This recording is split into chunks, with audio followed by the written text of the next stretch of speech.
अयोध्यावासी राम राम राम दशरथ नंदन राम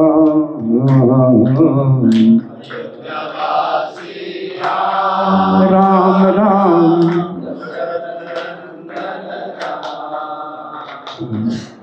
पतित पावन जानकी जीवन सीता मोहन राम पतित पावन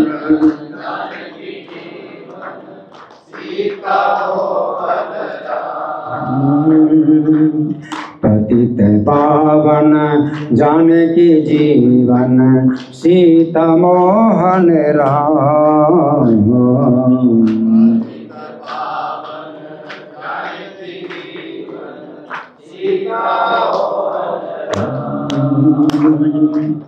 अयोध्यावासी राम राम राम दशरथ नंदन राम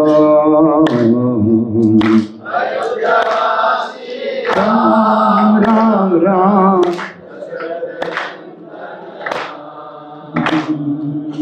अयोध्यावासी राम राम राम दशरथ नंदन राम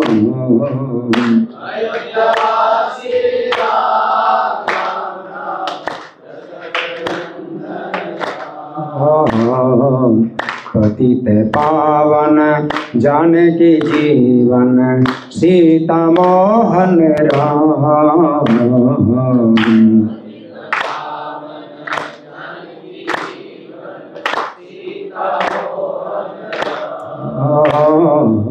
पतित पावन जानकी जीवन सीता मोहन राम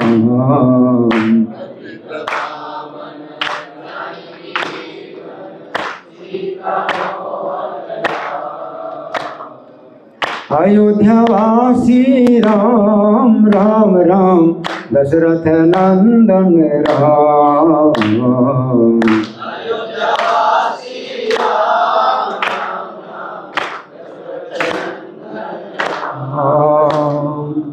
अयोध्यावासी राम राम राम दशरथ नंदन राम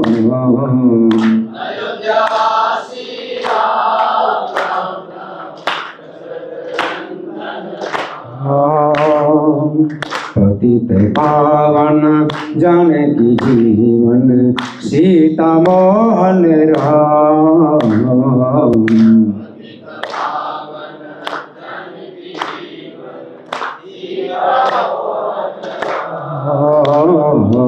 पतित पावन जानकी जीवन सीता मोहन राम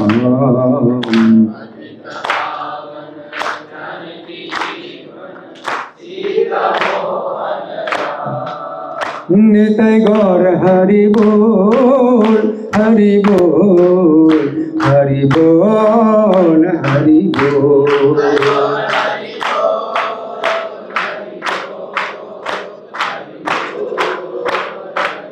जय प्रभुपदा प्रभुपदा प्रभुपदा प्रभुपदा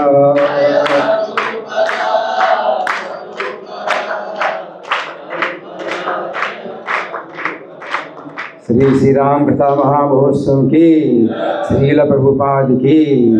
तो धन्यवाद। तो आज करताल मृदंग आने से पहले ही कीर्तन समाप्त हो गया। अब कथा हम शुरू कर रहे हैं। तो आप लोग कथा सुने, करताल मृदंग भी कथा सुनेंगे। अब आज राम कथा में जो है केवल ताली ताली बजी। कहते हैं राम कथा सुंदर करतारी कलिमल बेहग उड़ावन हारी। कि जो राम कथा है ये सुंदर करताली है, अपने आप में ये है करताली है, यानी ताली बजाना है। राम कथा अपने आप में भी एक ताली बजाना है। और कलिमल बेहग उड़ावन हारी, कलियुग के जितने भी दोस्त हैं वो पक्षियों के समान हैं, उनको उड़ाती है। हरि बोल। आप ताली बजाते हैं तो पक्षी उड़ जाते हैं ना, है ना, ऐसे ऐसे करते हैं, ताली बजाते हैं तो पक्षी उड़ जाते हैं। तो राम कथा अपने आप में ही सुंदर करताली है। तो आज क्या हुआ कि ये राम कथा में करताल मृदंग बजाई नहीं, ताली करताली बजी। तो कलियुग के जितने मल हैं, कितने दोष हैं, वो सब पक्षी के समान हैं, ताली बजा के दौड़ जाएंगे। हरि बोल, हरि बोल। तो अब हम शुरू करेंगे श्री राम कथा। तो श्री राम कथा में जो है पहला जो बिंदु है वो ये है कि प्रत्येक कल्प में जिस प्रकार से श्री कृष्ण का अवतार होता है, उसी प्रकार से राम का अवतार होता है प्रत्येक कल्प में। और एक कल्प में 1000 बार 4 युग बीतते हैं। एक कल्प में, प्रत्येक कल्प में 1000 बार 4 युग बीतते हैं, है ना। तो ऐसे कहें भाई राम का अवतार त्रेता युग में हुआ, तो कोई मतलब नहीं होता इसका कि त्रेता युग में हुआ। 1000 बार ब्रह्मा जी एक दिन में 1000 बार 4 युग बीते हैं, तो त्रेता युग में 1000 बार बीतते हैं। तो ऐसे हम कहें राम का अवतार त्रेता युग में हुआ, तो कोई मतलब नहीं होता। कृष्ण का अवतार कहते हैं द्वापर युग में हुआ, तो इसका कोई मतलब नहीं होता कि द्वापर तो 1000 बार बीतते हैं ब्रह्मा जी के एक दिन में, है ना।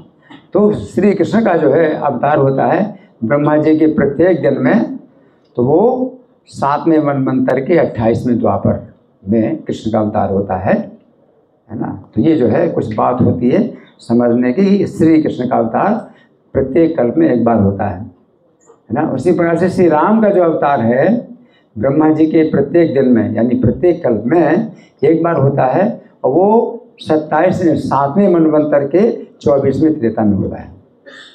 कितना? 7वें मनवंतर के 24वें त्रेता में राम का अवतार होता है ना।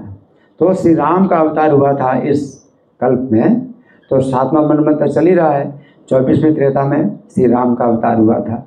और श्री राम का अवतार 24वें त्रेता में हुआ। उस 24वें त्रेता के बाद 24वां द्वापर आया था, फिर 24वां कलयुग आया था, फिर 25वां सतयुग आया, फिर 25वां त्रेता, फिर 25वां द्वापर, फिर 25वां कलयुग, फिर 26वां 4 युग बीते, फिर 27वां 4 युग बीते, फिर 28वां सतयुग आया, फिर 28वां त्रेता, फिर 28वां द्वापर, तब कृष्ण का अवतार हुआ।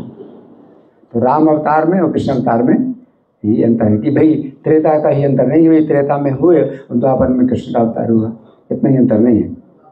तो निकाल सकते हैं कितना अंतर है, अंदाज़ा निकाल सकते हैं कि त्रेता युग के कितने वर्ष बीतने के बाद राम का अवतार हुआ, ऐसा तो कुछ पता नहीं चलता।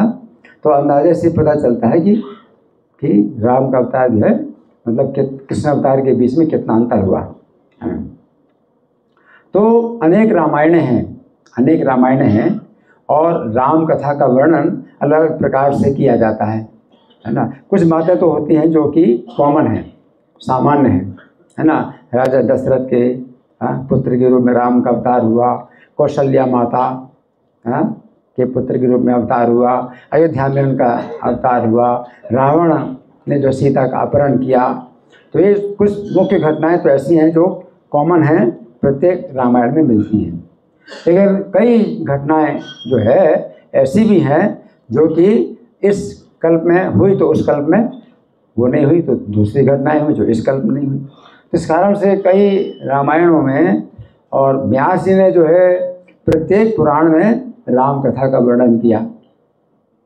तो उसमें क्या है कि कुछ जो है विवरण में अंतर आता है, और जब अंतर आता है तो इसका उत्तर फिर यही होता है कि कल्प भेद के कारण ये अंतर हुआ। तो श्री राम का जो अवतार होता है तो ये भी जो है क्या है, कुछ विशेष अवतार है, क्योंकि मनुष्य रूप में जब भगवान अवतार लेते हैं तो मनुष्यों के समाज में वे कुछ ऐसी लीलाएं करते हैं जो कि बहुत शिक्षाप्रद होती हैं। जैसे कि नरसिंह अवतार, भगवान ने नरसिंह अवतार धारण किया। तो नरसिंह अवतार में भगवान ने कोई ऐसे मनुष्यों के समाज के लिए कुछ ऐसी जो है लीलाएं नहीं की जो कि मनुष्यों को शिक्षा प्राप्त हो कि हमें क्या करना चाहिए, क्या नहीं करना चाहिए, कैसे स्थान में और कैसी परिस्थिति में हमें क्या करना चाहिए, क्या नहीं करना चाहिए, तो ये जो बातें हैं ये भगवान कृष्ण का जो चरित्र है उसमें मिलती हैं और श्री राम के चरित्र में मिलती हैं, और श्री राम के चरित्र में ज़्यादा मिलती हैं। श्री राम के चरित्र में मनुष्य की जो लीला है वो ज़्यादा है। श्री कृष्ण के चरित्र में मनुष्य की लीला भी है बहुत सी, और बहुत सी लीला जो है वो ईश्वर के रूप में करते हैं, तो मनुष्य नहीं कर सकते, है ना। तो जैसे कि भगवान रासलीला करते हैं, तो ये जो है मनुष्यों की लीला नहीं है, और मनुष्य समाज में इसका जो है ये किसी को भी पता नहीं चला। मनुष्य समाज में किसी को पता नहीं चला। वो तो व्यास जी ने जब श्रीमद् भागवत लिखी तब पता चला कि रासलीला भगवान ने की थी। मनुष्यों ने रासलीला देखी नहीं, वो तो देवताओं ने देखी, विद्याधरों ने देखी, गंधर्वों ने देखी, अप्सराओं ने देखी, आकाश से वो देख रहे थे रासलीला। मनुष्य समाज में तो जो है बात आ ही नहीं की कृष्ण रासलीला की। तो ऐसे बहुत से चरित्र हैं कृष्ण के जो कि संपूर्ण जो है वो ईश्वर का जो है तब बोध कराते हैं कि ईश्वर है। ये श्री राम ने जो है मनुष्य लीला जो है वो बहुत ज़्यादा उन्होंने मनुष्य की लीला की, और इसका कारण ये था कि जो रावण था पिछले जन्म में तो हिरण्यकशिपु था। क्या था? हिरण्यकशिपु था। पिछले जन्म में हिरण्यकशिपु था। तो हिरण्यकशिपु ने जब वर मांगा था तो ब्रह्मा जी से वर मांगा था कि आपकी सृष्टि में किसी भी प्राणी के द्वारा मेरा वध ना हो। तो भगवान को जो है नरसिंह अवतार जो धारण करना पड़ा, तो उसमें क्या था कि उन्होंने बिना माता पिता के जो है अवतार लिए नरसिंह भगवान ने, क्योंकि ब्रह्मा की सृष्टि में माता पिता होना जरूरी है। ब्रह्मा जी की सृष्टि में माता पिता होना जरूरी है ना। क्योंकि जब ब्रह्मा जी ने आगे चल कर के ये नियम बना दिया कि स्त्री पुरुष से ही जो है संतान उत्पन्न होगी, है ना, तो अब तो स्त्री पुरुष की आवश्यकता है, तब जो है माता पिता की आवश्यकता है, तब भगवान अवतार लेते। लेकिन हिरण्यकशिपु ने चूँकि वर मांगा था कि आपकी सृष्टि में किसी भी जीव के द्वारा अवतार ना हो, तो भगवान ने नरसिंह अवतार जो धारण किया था वो खंभे से प्रकट हुए, ना कोई माता ना कोई पिता। इस प्रकार से जो है नरसिंह अवतार हुआ। नरसिंह अवतार में भगवान ने हिरण्यकशिपु का वध किया, और नरसिंह अवतार में भगवान ने ब्रह्मा जी को ये भी कह दिया कि आगे से आप जो है ऐसा वरदान असुरों को मत देना, ऐसा वरदान असुरों को मत देना। हरि बोल हरि बोल। प्रसादम टाइम प्रसादम टाइम। तो कई बार ऐसा कहा जाता है कि सुलाने का मंत्र क्या है? ओम नमो भगवते वासुदेवाय है, तो नींद आती है भक्तों को है। और जगाने का मंत्र क्या है? शरीरा विद्या जाल महाप्रसादे गोविंदे, तो ये जगाने का मंत्र है। इन्हें ऐसा मत करो, है ना। ये बड़े कलंक की बात है कि प्रभुपाद ने बड़े कठोर शब्द बोले हैं। आप क्लास में अगर सोते हैं तो प्रभुपाद के बड़े कठोर शब्द हैं इस बारे में। मैं हमेशा नहीं बताना चाहता, मेरी जेब में हमेशा रहते हैं वो शब्द। बहुत कठोर शब्द बोले हैं। प्रभुपाद कहते हैं कि आप चाहे जो है 14 घंटे सो, चाहे 24 घंटे सो, एक क्लास में मत सो। प्रभुपाद ने कहा है, बहुत ज़्यादा जो है गंभीरता से प्रभुपाद ने इस बात को क्लास के बीच में ही बोला था, ठीक है ना। तो इसलिए सोना जो है ये बहुत बड़ा जो है दोष होता है ना। तो ये सोने से कथा का अपमान होता है, वक्ता का अपमान होता है। आप सो रहे हैं, है ना। सोते समय आप कथा सुनो तो बहुत बड़ा गुण है। आप सोते सोते आप कान में ईयरफोन लगा लो, कथा चल रही है, आप सोते हैं और सो रहे हैं, तो ये बहुत बड़ा गुण है कि सोते समय भी आप ने जो है कथा सुनी। लेकिन कथा के समय सोना ये बहुत बड़ा दोष है ना। तो ये चीज़ जो है हमारे जो है विशेष जो भक्तों के जो लीडर हैं, तो उनको बहुत विशेष रूप से ध्यान रखना चाहिए कि कथा में नींद ना आए। और कथा में नींद आती है तो फिर खड़े हो जाओ, पीछे खड़े हो जाओ, कुछ करो, लेकिन कथा में ना सो। तो मैं क्या बता रहा था?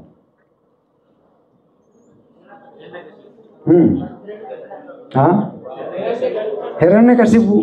तो हिरण्यकशिपु वध करके भगवान ने ब्रह्मा जी को कहा कि आगे से ऐसा वरदान नहीं देना। तो ब्रह्मा जी बड़े सचेत हो गए, और हिरण्यकशिपु ही जो है अब अगले जन्म में रावण बना। रावण ने फिर से तपस्या की और ब्रह्मा जी फिर से आए। तो रावण तो नहीं जानता कि पिछले जन्म में वो कौन था, हिरण्यकशिपु था, और क्या तपस्या की थी और क्या वर ब्रह्मा जी से मांगा। अब दोबारा जो है उसने तपस्या की और ब्रह्मा जी वर देने के लिए आए। तो जब ब्रह्मा जी वर देने के लिए आए तो इस बार भी जो है हिरण्यकशिपु जो रावण था वो चाहता था इसी प्रकार का वर, लेकिन ब्रह्मा जी ने उसको जो है सचेत किया कि नहीं, ऐसा वर नहीं दे सकता, अब तुम्हें कुछ छिद्र देना पड़ेगा अपना, कि मृत्यु के लिए कुछ छिद्र देना पड़ेगा। तो रावण ने फिर कहा कि मनुष्य और वानरों की सिवा और कोई मेरा वध ना कर सके, मैं किसी के द्वारा ना मारा जाऊं। तो भगवान ने फिर जो है मनुष्य रूप में अवतार लिया, और मनुष्य रूप में भगवान ने अवतार लिया तो इस प्रकार से अवतार लिया कि वे अब भगवान नहीं हैं, क्योंकि भगवान नहीं मार सकते रावण को, मनुष्य ही मार सकता है। जब वर ऐसा ब्रह्मा जी ने दे दिया तो भगवान जो है अपना कुछ भी भगवत्ता नहीं प्रकट करेंगे, मनुष्य की ही लीला करेंगे। भगवान के जो है जो कार्य हैं ये राम अवतार में इस प्रकार के हैं, है ना। वे जो है मतलब पूरी तरह से अपने को जो है प्रस्तुत करते हैं कि मनुष्य हैं।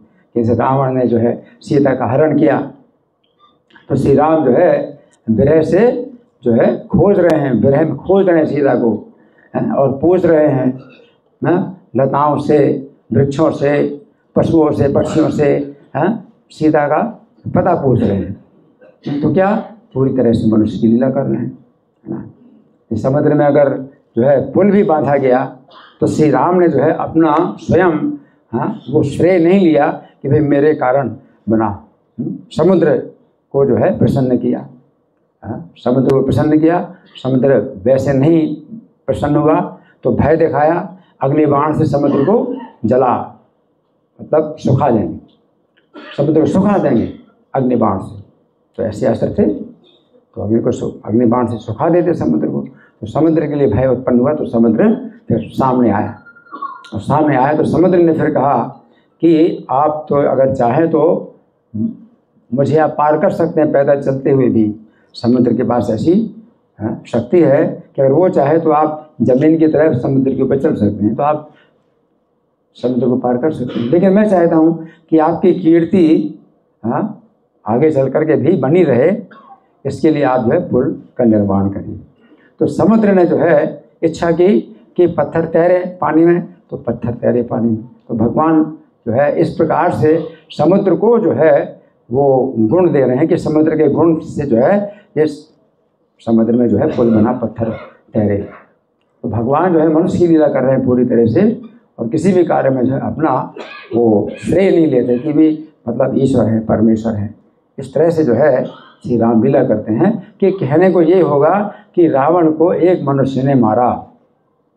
लेकिन राम कथा अब हमें अगर सुनना है तो कहा गया तस्यानुचरितम राजन ऋषिभिस्तत्त्वदर्शी भी सुतम ही वर्णितम भूरि त्वया सीता पतेर मुहु।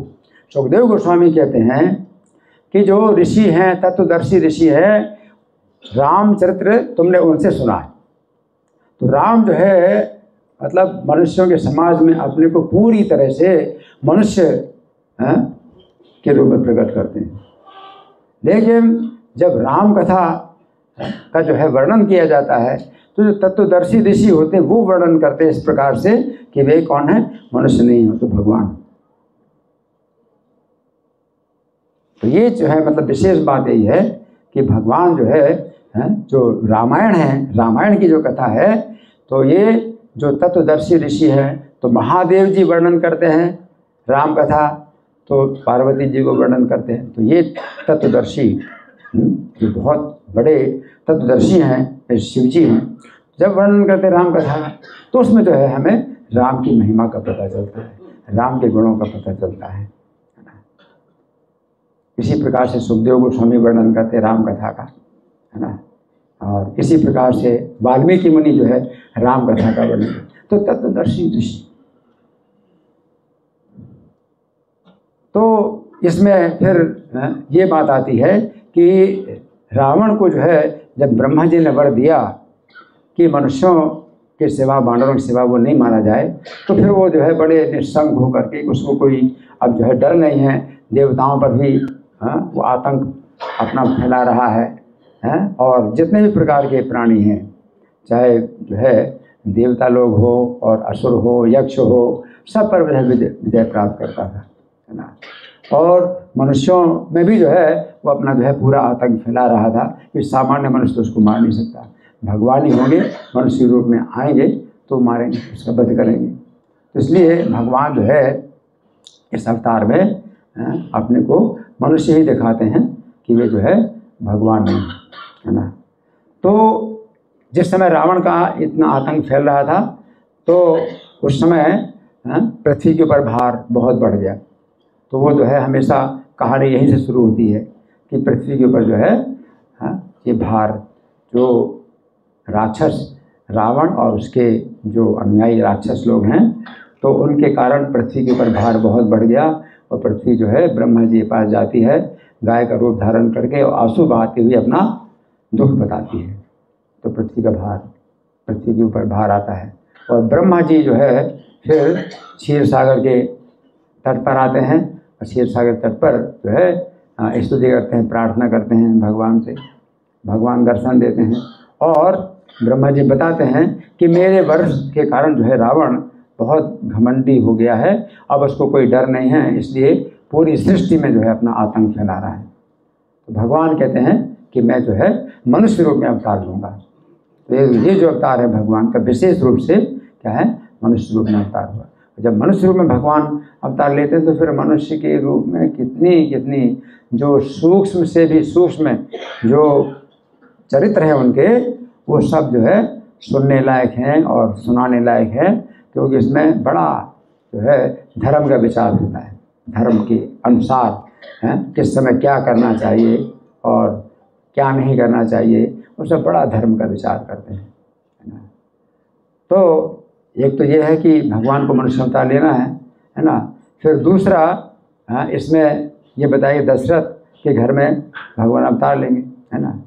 तो किसी कल्प में ये भी बताया गया है कि कश्यप और अदिति ने जो है तपस्या की और वो जो है भगवान को पुत्र बनाना चाहते थे।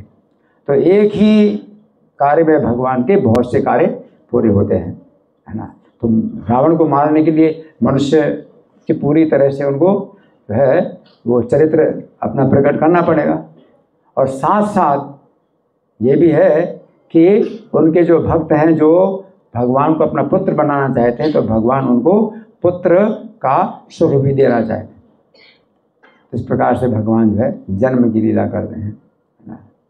तो भगवान का जो जन्म हुआ तो इसमें भगवान जो है अपने भक्तों को सुख प्रदान करते हैं कि वे जो है जन्म लेते हैं और उनका जो है लालन पालन होता है भगवान का, ये सब चीज़ें हैं। और जो है जिस समय उनकी आयु 15 साल की होती है, श्री राम की आयु जब 15 साल की होती है तब विश्वामित्र आते हैं राम को लेने के लिए। तो विश्वामित्र इतने तपस्वी हैं कि अपनी तपस्या के बल से ही जान गए कि साक्षात भगवान जो परम पूर्ण पुरुषोत्तम हैं वो दशरथ के यहाँ, अयोध्या के राजा दशरथ के यहाँ जन्म ले चुके हैं। तो विश्वामित्र मुनि को किसी ने भी सूचना नहीं दी, वे जो है जान गए। तो भगवान का जो असली अवतार है ना, तो भगवान अपने को इस अवतार में बिल्कुल छिपा रहे हैं और अयोध्या में कोई भगवान के बारे में नहीं जानता कि ये भगवान है। वो तो राजा दशरथ के पुत्र हैं और इसलिए बहुत आनंद मना रहे हैं। लेकिन एक तो वशिष्ठ मुनि हैं, वो जानते हैं इस रहस्य को, वो तत्वदर्शी हैं। विश्वामित्र मुनि हैं, वो तत्वदर्शी हैं। लेकिन ये सब बातें हैं, वशिष्ठ मुनि जो श्री राम के रहस्य को जानते हैं या विश्वामित्र जानते हैं, ये प्रकट नहीं करते, जन समाज में प्रकट नहीं करते, मनुष्य के समाज में ये बात प्रकट नहीं करते हैं, है ना, छिपाते हैं इस बात को। तो 15 वर्ष की अवस्था में श्री राम का जो है विवाह सीता जी के साथ हुआ और 15 साल में जब श्री राम का है सीता जी के साथ हुआ तो सीता जी उस समय 6 वर्ष की थी और जब अयोध्या में आ गए तो विवाहित जीवन उन्होंने 12 साल तक वहाँ व्यतीत किया अयोध्या में। और अब दशरथ जी 60,000 साल के हो चुके हैं, दशरथ जी की आयु 60,000 साल की हो चुकी है। तो ये भी समझने वाली बात है कि राजर्षि जो उस समय के होते थे वो कैसे होते थे। इतनी लंबी आयु अगर वो रहेंगे, उनका जीवन है, इतनी लंबी आयु का जीवन है, तो वो जो है अपने 30 साल की अवस्था में या 40 साल की अवस्था में पुत्र उत्पन्न नहीं करेंगे। तो पुत्र उत्पन्न वो चाहते हैं कि उनको पुत्र प्राप्त हो, तो किस समय चाहते हैं, जब उनकी आयु बीत जाती है। तो महाराज दशरथ की आयु 60,000 साल की हो गई, अब जो है वो चाहते हैं कि उनको पुत्र हो। तो ये राजर्षि का जो है लक्षण होता है कि वे पुत्र जो है उत्पन्न नहीं करते। उनकी पत्नियां जरूर होती हैं, लेकिन ब्रह्मचर्य पूर्वक जो है वो रहते हैं अपनी पत्नियों के साथ। राजर्षि का मतलब ये है, भोगों के बीच में भी जो है विरक्त रहे, वो राजर्षि कहलाता है। राजा के रूप में उसको सब प्रकार के भोग प्राप्त होते हैं, लेकिन भोगों के बीच में भी जो विरक्त है, जैसे महाराज दशरथ हैं, है ना, राजर्षि हैं, तो तब उनको जो है पुत्र प्राप्त होते हैं। तो अब दशरथ जी की आयु 60,000 साल की हो गई है, तो अब वो सोचते हैं कि श्री राम को वो जो है युवराज पद पर नियुक्त करें। और 15 वर्ष के श्री राम हैं, 15 साल नहीं, 15 साल में विवाह हुआ और 12 साल और कितना हुआ, 27 साल। तो 27 साल श्री राम की है अभी अवस्था, और वो जो है अब युवराज पद पर अभिषेक करना चाहते हैं। युवराज का मतलब होता है कि अभी जो है वो राज सिंहासन पर नहीं बैठे, उनका राज्याभिषेक नहीं हो रहा है, युवराज के पद पर अभिषेक हो रहा है। तो युवराज के पद पर जो है जब उनका अभिषेक हो जाता है, तो राजा के नीचे जो है वो सब कार्य करते हैं राज्य शासन का, और प्रशिक्षण प्राप्त करते हैं।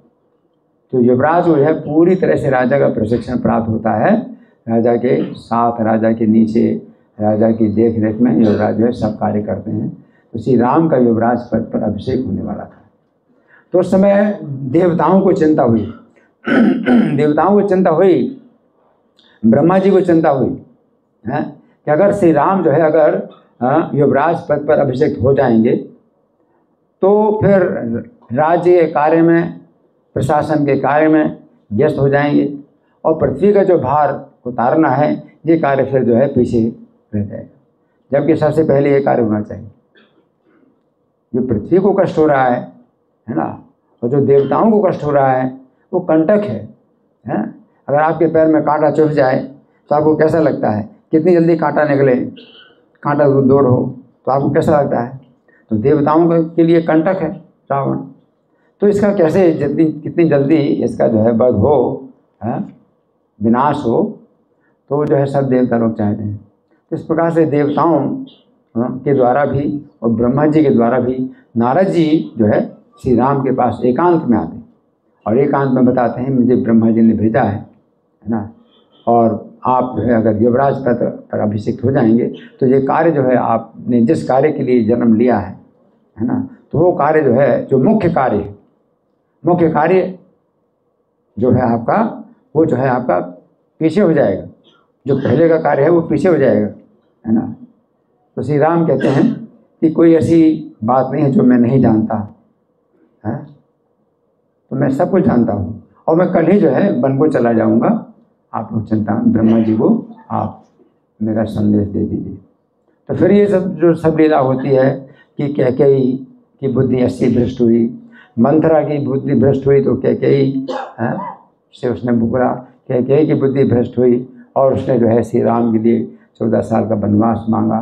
तो ये सब जो है लीलाएं हैं, ये मनुष्य के समाज में बहुत आवश्यक है इन सब लीलाओं को सुनना, और कैसे हम जो है इन घटनाओं से, जो अनिष्ट घटनाएं हैं, इनसे हम कैसे बचें। तो यह हमें सीखना चाहिए। तो इसमें शिक्षा यही मिलती है, असत संग त्याग ए वैष्णव आचार, कि कैकेयी को जो है असत संग जो मिला मंथरा का, तो उससे जो कैकेयी जो दिन रात श्री राम का गुणगान करती थी, तो वही जो है इतनी ज़्यादा बदल गई, इतना जो है उनका भाव जो है मतलब ऐसा हो गया कि श्री राम के लिए उसने वनवास मांगा, और जो है अपने पति की एक प्रकार से वो हत्यारिणी वही हो गई। कैकेयी ने अपने पति की हत्या की। पूरा जो है जो दोष है वो कैकेयी के ऊपर आता है कि अपने पति की उसने हत्या कर दी, है ना। तो ऐसे होता है ना। तो स्त्रियों की सुरक्षा बहुत आवश्यक है।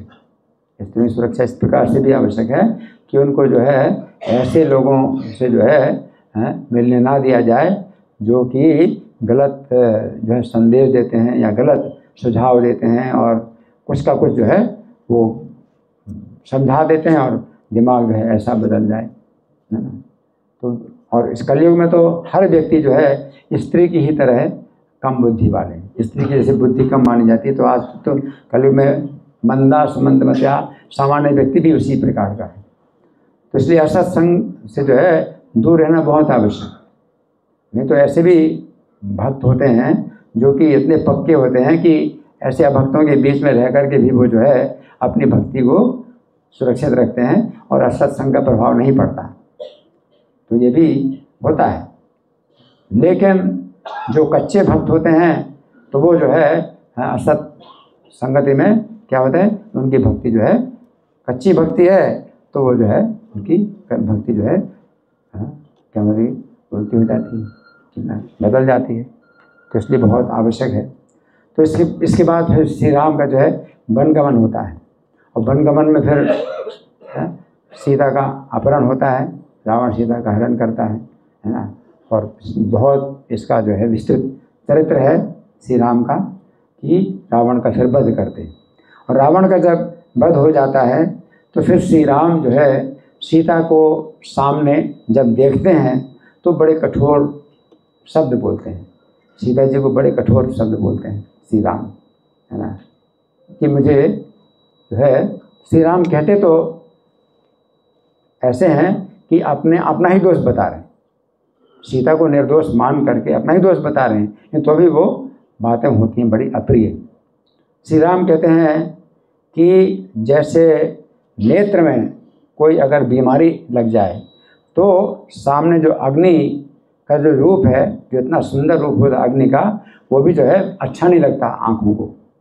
उसी प्रकार से तुम्हारा जो इतना सुंदर रूप है उसको देख कर के भी मेरी आँखों को अच्छा नहीं लग रहा है, क्योंकि मेरे अंदर संशय का जो है संशय की बीमारी पैदा हो गई कि रावण ने तुम्हारा अपहरण किया और वो चूँकि अपनी इंद्रियों के वशीभूत रहता था, इंद्रिय लंपट था, तो कैसे वो अपने को वश में कर सका होगा, हैं। तो वो जो है श्री राम के अंदर जो संशय पैदा हो गया। तो सीता जी वो कहते हैं कि मुझे जो है तुम्हारा ये जो सुंदर रूप है वो भी मुझे प्रिय नहीं लग रहा है, और अब तुम्हारे लिए अब 4 या 5 चुनाव हैं, आपको क्या करना है वो आप देख लो।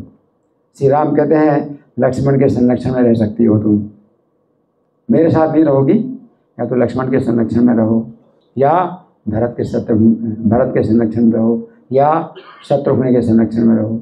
तो 3 चुनाव तो ये हैं, और चौथा चुनाव है सुग्रीव के संरक्षण में रहो, 5वां चुनाव है विभीषण के संरक्षण में रहो। तो इस प्रकार से श्री राम जो है सीता को चुनाव देते हैं। सीता का ऐसे त्याग नहीं करते हैं कि मतलब कोई फिर सुरक्षा ही ना रहे, सुरक्षा के साथ जो है सीता को त्याग करते हैं। और सीता जी कहती हैं हरि बोल हरि बोल हरि बोल। कौन कौन सो रहे हैं? हरि बोल। कौन कौन सो रहे हैं हाथ उठाइए। कौन कौन सो रहे हैं? जो लोग सो रहे हैं हाथ उठाइए। सो रहे हैं? यहाँ पर कोई जगह होनी चाहिए खड़े होने की, जिनको नींद आती तो उस जगह पर खड़े हो जाएं। एक कोना जो है होना चाहिए दीवार के साथ में कि वहाँ खड़े हो जाएं, है ना। इसमें जो है कोई शर्म नहीं करना चाहिए, बल्कि खड़े हो जाना चाहिए। ये जो है सरलता कहलाती है, और सरलता जो है ही वैष्णवता है। अगर आप सरल हैं तो आप वैष्णव हैं, और अगर अपने दोषों को छिपा रहे हैं तो फिर वो जो है क्या है, कुटिलता कहलाती है। कुटिलता, और कुटिलता से जो है आपकी भक्ति जो है आगे नहीं बढ़ पाती, भक्ति में आगे नहीं बढ़ पाते। नींद आ रही है, पहले से चिंता करनी चाहिए, कथा में नींद आएगी, क्लास में जरूर नींद आएगी। क्लास में नींद क्यों आती है? क्योंकि कथा के द्वारा आपके मन का जो तनाव है वो दूर होता है, और मन के तनाव के कारण जो आपकी नींद की आवश्यकता पूरी नहीं हुई है, उस नींद की आवश्यकता पूरी होती है। तो कथा का ही गुण है, कथा का ही गुण है कि आपको जो है नींद की जो कमी आपके दिमाग में है वो जो है पूरी होती कथा के द्वारा कि आप कथा सुनते हैं तो आपको नींद आती। लेकिन इसमें एक बड़ा दोष ये भी है कि अपराध ज़्यादा होता है, अपराध ज़्यादा होता है, इसलिए अपराधों से बचना। इसलिए आप कोशिश करो कि आपको नींद ना आए, कथा के समय नींद ना आए, तो आप जो है क्या करेंगे कि आपको नींद ना आए, है ना। तो दोनों बातें हैं, दोनों पक्ष। कथा का एक पक्ष ये भी है, इसलिए कथा सुनने वालों को जो है मानसिक बीमारियां नहीं होती हैं। मानसिक बीमारी का एक मुख्य कारण क्या है कि नींद नहीं आती, ठीक से नींद नहीं आ रही, है ना। तो कथा में नींद आती है। लेकिन साथ साथ ये भी है कि जो अपराध होता है अपराध से बचो, है ना, अपराध से बचो। सोते समय कथा सुनोगे आपको अच्छी नींद आएगी, तो वो भी अच्छा है कि वो अच्छी नींद के लिए आप कथा सुनो। सोते समय आप कथा सुनो तो अच्छा है, लेकिन कथा के समय नींद आती है तो आप जो पर्याप्त विश्राम कर लो। तो प्रभुपाद जो है इस विषय में बहुत सावधान करते हैं, बहुत सावधान रहिए। तो मैं क्या बता रहा था,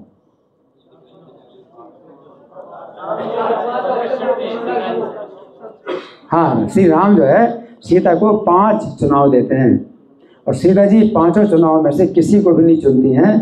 कहती है कि मेरा एक ही चुनाव है, आप अगर मेरा त्याग करते हैं तो मेरा एक ही चुनाव है, वो है अग्नि की मैं शरण में जाऊँ, मैं अग्नि की शरण में। तो सीता जी अग्नि में प्रवेश करती हैं, है ना, और अग्नि में प्रवेश करती हैं और फिर अग्नि देवता जो है सीता को अपने गोद में लेकर के जो है फिर प्रकट होते हैं और श्री राम को जो है वो साक्ष्य देते हैं कि सीता जो है पवित्र है। सीता ने मन में भी जो है आपकी सेवा किसी पुरुष का चिंतन नहीं किया और अब आप जो है सीता को किसी प्रकार के अप्रिय वचन नहीं कहना। तो श्री राम जो है अग्नि देवता ऐसा कहते हैं और श्री राम जो है फिर सीता के संबंध में अपनी जो भावना है वो बड़ा जो है गहरी भावनाएं प्रकट करते हैं कि सीता को जो मैंने ऐसे कठोर वचन बोले, ये सीता की पवित्रता को पूरी दुनिया को दिखाने के लिए मैंने ये कार्य किया था। सीता को जो है अग्नि में जो है मतलब प्रवेश करा के और सीता को जो है अग्नि स्वयं साक्ष्य दें। तो भगवान की ऐसी इच्छा थी कि सीता की पवित्रता को पूरी दुनिया को जो है वो दिखाना चाहते। तो वो श्री राम सीता के संबंध कहते हैं कि सीता के संबंध में मेरे मन में कोई संदेह नहीं, लेकिन आगे चल कर के सीता के संबंध में जो है हर व्यक्ति समझे कि कितनी पवित्र हैं। तो ये मैं जताने के लिए, तो ये जो श्री राम की जो भावना है सीता के प्रति एक बहुत जो है सुंदर अध्याय, क्योंकि वाल्मीकि रामायण का युद्धकांड और इसका 118वां अध्याय है। इसमें श्री राम जो है सीता के संबंध में अपनी भावना जो प्रकट करते हैं वो सीता नवमी जो 1 महीने के बाद आने वाली उस दिन सुनाई जा सकती है। उसके बाद फिर क्या होता है वो हम सुनेंगे कि महादेव जी बोलते हैं। अब महादेव जी, क्योंकि रावण का जब वध हो गया है ना, तो जो है सब देवता लोग जो है अपना जो है भाव, अपनी प्रशंसा और जो है स्तुति प्रकट करने के लिए श्री राम के पास आते हैं। तो उस समय क्या था कि सब देवताओं के बीच में जो है श्री राम ने सीता के संबंध में अपने विचार प्रकट किए थे। तो अब क्या होता है कि श्री राम की कही हुई इन शुभ वचनों को सुनकर महादेव जी और भी शुभतर वचन बोले। तो श्री राम ने सीता के संबंध जो वचन कहे वो बड़े शुभ हैं और महादेव जी शुभतर बोल रहे हैं। शुभतर का मतलब और अच्छा बोल रहे हैं। शुभतर होता है ना, गुड बेटर, है ना। इसी प्रकार से महादेव जी शुभतर वचन बोले। एतत् श्रुत्वा शुभम वाक्यम राघवेणानुभासितं तथा शुभतरम वाक्यम व्याजहारे महेश्वरः। तो श्री राम, महादेव जी कहते हैं, श्री राम आप धर्मात्माओं में श्रेष्ठ हैं। बड़े सौभाग्य की बात है, आपने रावण का वध का जो कार्य है वो पूरा किया है। पुष्कराक्षय महाबाहु महावक्षा परंतप दृष्टया कृतम इदं कर्म त्वया धर्मे भृतांबर। श्री राम, रावण का जो भय था सारे लोगों के लिए घोर अंधकार के समान था, जिसे आपने मिटा दिया है। दृष्टया सर्वस्य लोकस्य प्रवृद्धं दारुणं तमः अभिवृत्तं त्वया संख्ये राम रावणजं भयम्। हे वीर, अब दुखी भरत को धीरज बंधाइए। अब क्या करो आप, दुखी भरत को धीरज बनाए। ये भरत बहुत दुखी है, तो श्री राम के विरह में भरत का जो दुख है वो जो है बढ़ता जा रहा है। दुखी भरत को धीरज बनाइए। यह सुने कौशल्या और कैकेयी और सुमित्रा से मिलिए, अयोध्या का राज्य प्राप्त कीजिए, सुहृदों को आनंद दीजिए और अपना वंश स्थापित कीजिए। इक्ष्वाकु कुल में अपना वंश स्थापित कीजिए, अश्वमेध यज्ञ का अनुष्ठान कीजिए और ब्राह्मणों को धन दीजिए, फिर आपको अपने परम धाम में जाना है। तो महादेव जैसा कह रहे हैं, आश्वास भरतम धीरम कौशल्याम च यशस्विनीं कैकेयीं च सुमित्रां च दृष्ट्वा लक्ष्मण मातरम प्राप्य राज्यम अयोध्यायां नंदयित्वा सुहृज्जनम इक्ष्वाकूणां कुले वंशम स्थापयित्वा महाबले यष्ट्वा तुरगमेधेन प्राप्य च अनुत्तमं यशः ब्राह्मणेभ्यो धनं दत्त्वा तृतीयं गन्तुमर्हसि। देखिए, ये आपके पिता राजा दशरथ विमान पर बैठे हुए हैं। अब देखिए, महाराज दशरथ क्या है, आकाश पर जो है स्थित है, विमान पर बैठे हैं। और विमान क्या है, आकाश में स्थित है। जो स्वर्ग के विमान होते हैं वो लैंडिंग करते हैं आकाश में, जमीन की जरूरत नहीं है। तो बस दशरथ जी ने अपना विमान जो है को लैंडिंग किया है आकाश में ही। तो महादेव जी कहते हैं आप अपने पिता को देखिए, दशरथ जी को देखिए, है ना। तो दशरथ जी शरीर छोड़ करके भी जो है स्वर्ग में जाते हैं, तो अपनी पहचान राम के पिता के रूप में ही करते हैं, है ना। राम के पिता के रूप में ही अपनी पहचान करते हैं, क्योंकि ये आध्यात्मिक पहचान है अपनी, ये आध्यात्मिक है ना। तो भगवान के साथ अगर कोई संबंध होता है तो वो संबंध जो है फिर हमेशा के लिए होता है, क्योंकि वो अपना स्वरूप है ना। तो पिता के रूप में जो है वो दशरथ भी जो है स्वर्ग में है, लेकिन तो भी उनका जो स्वरूप है वो क्या है, पिता, वो पिता तत्व है। तो ये जो है तत्व, जब भगवान गीता में कहते हैं भक्त्या माम अभिजानाति यावान यस्यास्मि तत्वतः, कि भक्ति से कोई व्यक्ति तत्व से मुझे जानता है कि मैं कौन हूँ और क्या हूँ। तो यहाँ तत्व का मतलब ये भी है कि उसको ये तत्व मालूम हो जाता है कि भगवान जो है मेरे जो है क्या है, मेरे पिता हैं, मेरे पुत्र हैं, या मेरे मित्र हैं, या मेरे पति हैं, या क्या है। तो वो जो संबंध है उसको भी तत्व ज्ञान कहा जाता है, शाश्वत संबंध है भगवान के साथ। दशरथ जी का जो है जो तत्व ज्ञान है वो यही है श्री राम के संबंध में, क्या कि वो मेरे पुत्र हैं, है ना। तो ये अपनापन, ये जो है क्या है, तत्व है ये। तो दशरथ जी जो है विमान पर बैठे हुए हैं और महादेव जी कहते हैं मनुष्य लोक में यही आपके महायशस्वी गुरु थे। मनुष्य लोक में थे, अभी तो स्वर्गलोक में रहते हैं, आपके पिता दशरथ स्वर्गलोक में रहते हैं, लेकिन मनुष्य लोक में जब थे ये हैं तो आपके महायशस्वी गुरु थे आपके पिता। ये से राजा दशरथो विमान स्थापिता तब काकुष्ठ मानुषे लोके गुरुस्तवे महायशा। ये आपके पिता दशरथ इंद्रलोक को प्राप्त हुए, इंद्रलोक में रहते हैं। कहाँ रहते हैं, इंद्रलोक में रहते हैं। ये आपके पिता जो है इंद्रलोक में रहते हैं, और आप जैसे सुपुत्र ने इन्हें तार दिया है। आप भाई लक्ष्मण के साथ इन्हें नमस्कार कीजिए। कैसे नमस्कार करेंगे, है ना, वो आकाश में है, लेकिन पृथ्वी में गिर करके नमस्कार करो, है ना। तो महादेव जी कह रहे हैं आप इन्हें नमस्कार कीजिए। इंद्रलोकम गता श्रीमान त्वया पुत्रेण तारितः लक्ष्मणेन स भ्रात्रा त्वमेनम अभिवादये। तो महादेव की बात सुनकर लक्ष्मण सहित श्री राम ने विमान में उच्च स्थान पर बैठे हुए अपने पिताजी को प्रणाम किया। विमानों की भी जो है पंक्तियाँ जो है लगे हैं, आकाश में ही विमान है, तो ही विमान जो है पंक्तिबद्ध है, पंक्ति में विमान जो है सब लैंडिंग हुई है आकाश में। और उसमें भी जो है ऊंचा विमान दशरथ जी का है, देवताओं से ऊंचा इंद्रलोक का विमान है। इंद्रलोक का विमान है इसलिए देवताओं के लोग जो है नीचे हैं, इंद्रलोक से जो विमान आया है वो ऊपर लैंडिंग किया हुआ है। तो महादेव जी की बात सुनकर श्री राम ने जो है विमान में उच्च स्थान पर बैठे हुए अपने पिताजी को प्रणाम किया। महादेव वचः श्रुत्वा राघवासः लक्ष्मणः विमान शिखरस्थस्य प्रणामम् अकरोत् पितुः। और देखा लक्ष्मण से श्री राम ने अपने पिता को देखा। अब देख रहे हैं पिता को, बड़े गौर से देख रहे हैं। श्री राम अपने पिता को पहचान रहे हैं। कैसे देखा?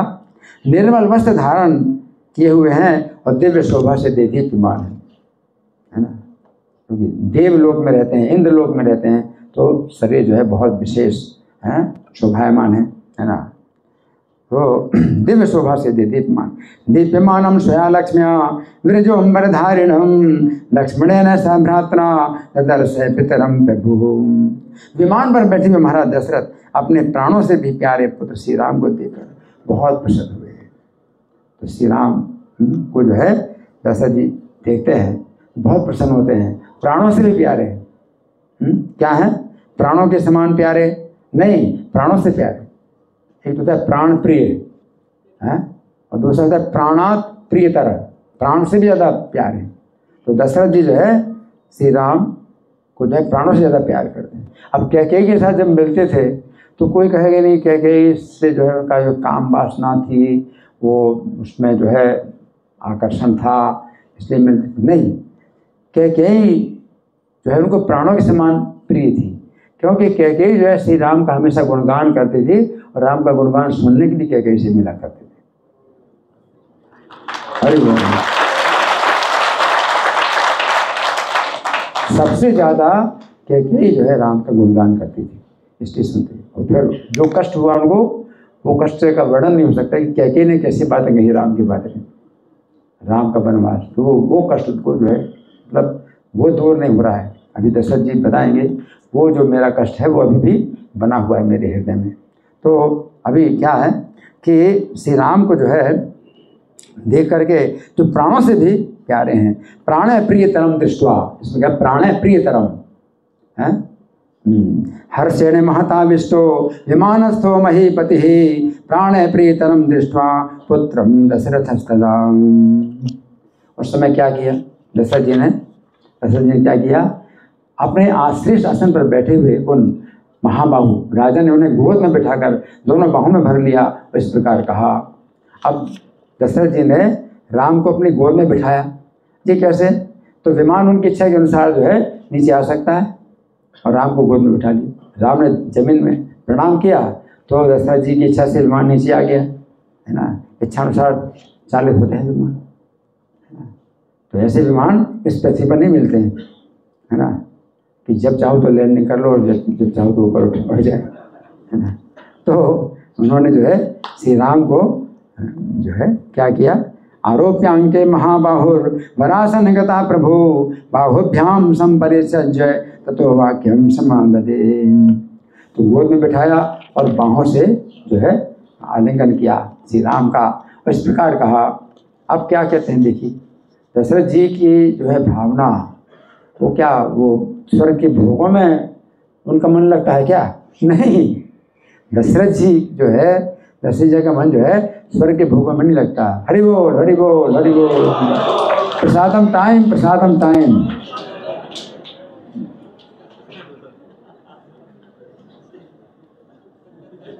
आंखें खोलिए, आंखें खोलिए।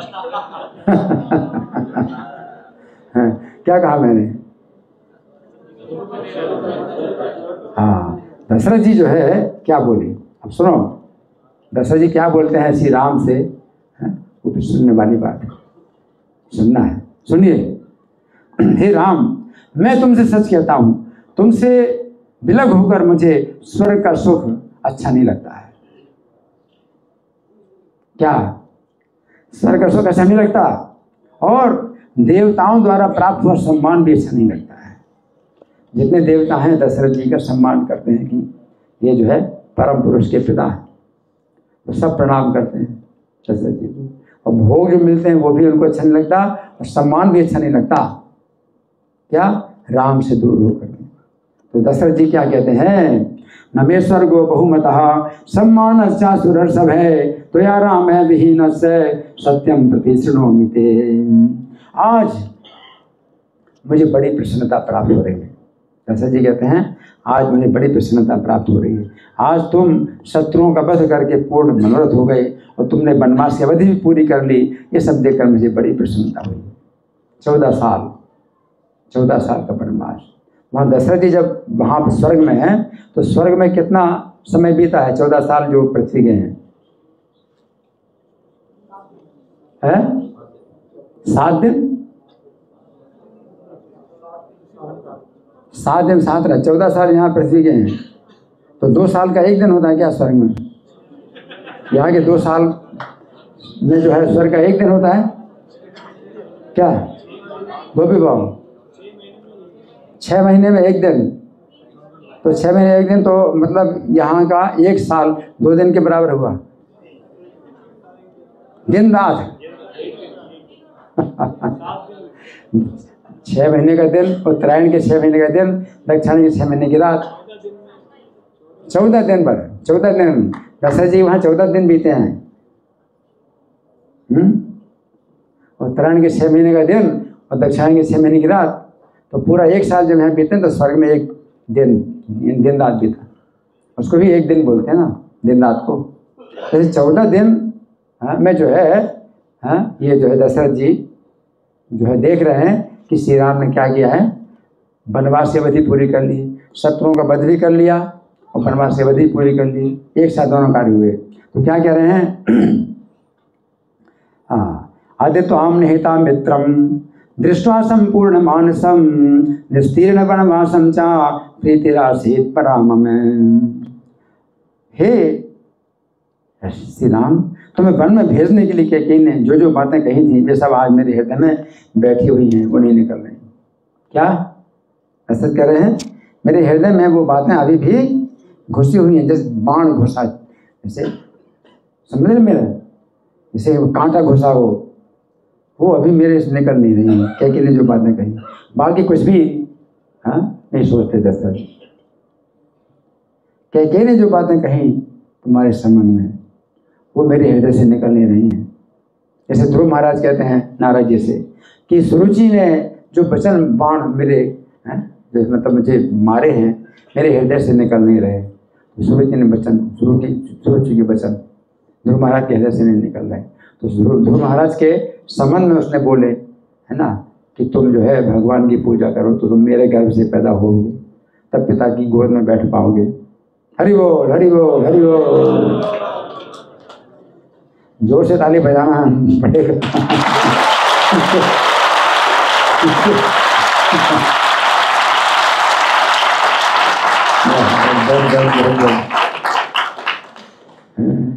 इनको जो सोने वाले इनको उठाने के लिए इतना परिश्रम करना पड़ेगा। लगातार ताली बजा, कथा ही बंद हो जाएगी। हाँ, तो क्या दशरथ जी ने क्या कहा?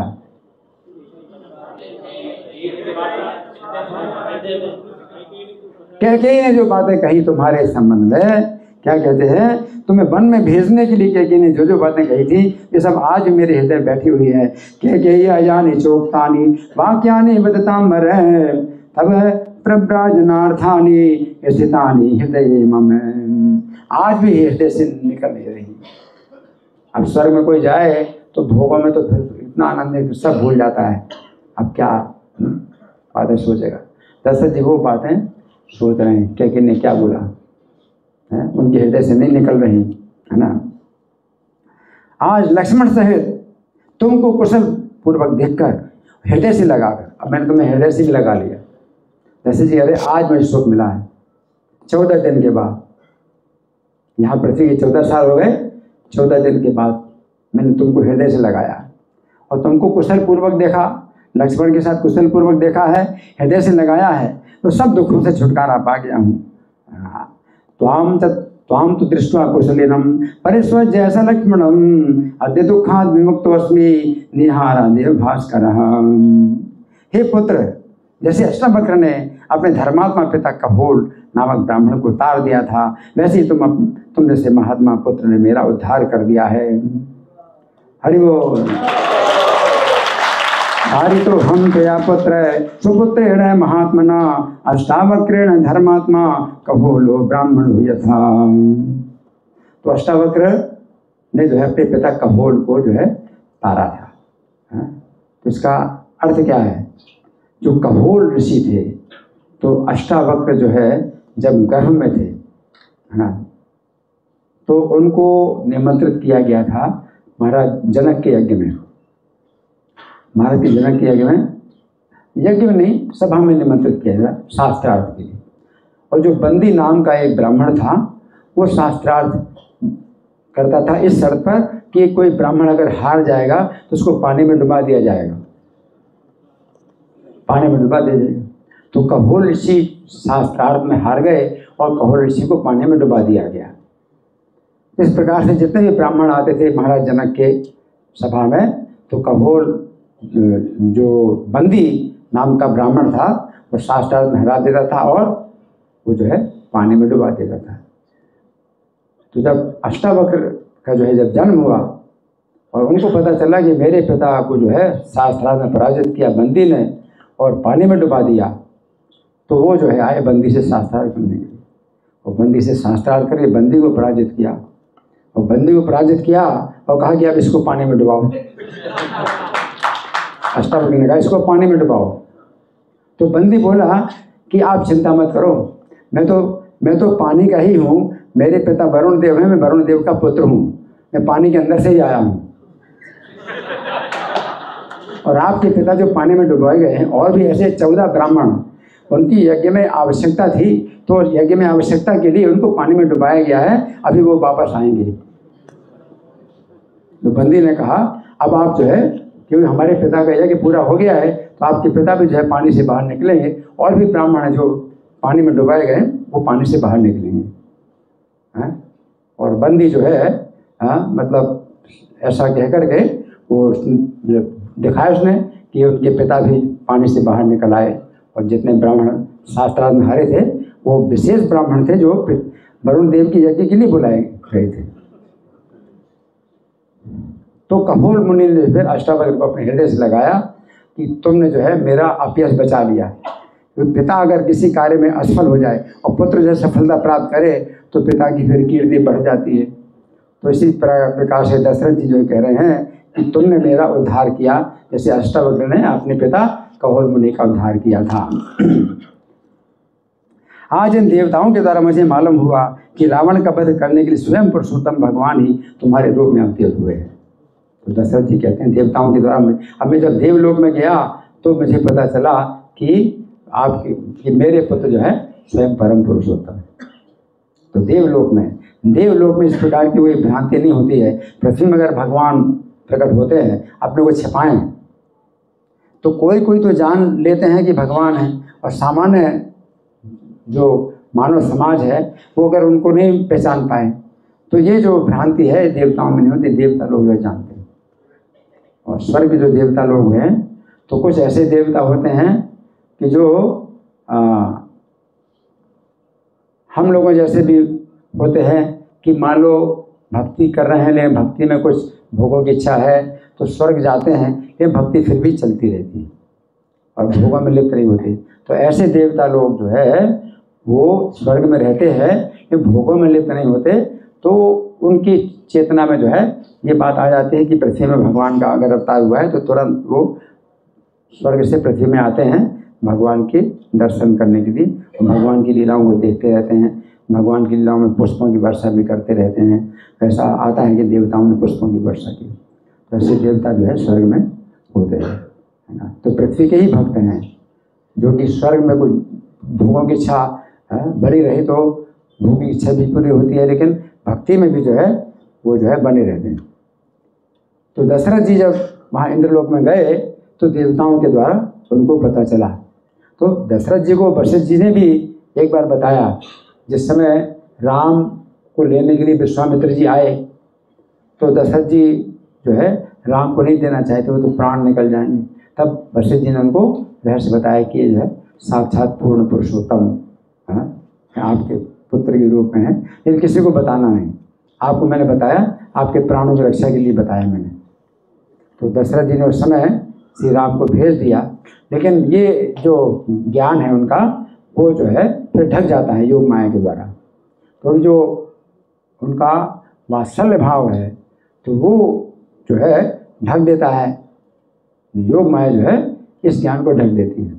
लेकिन जब दशरथ जी गए स्वर्ग में तो फिर जो है वो इस ज्ञान में मतलब पूरी तरह से स्थित हैं।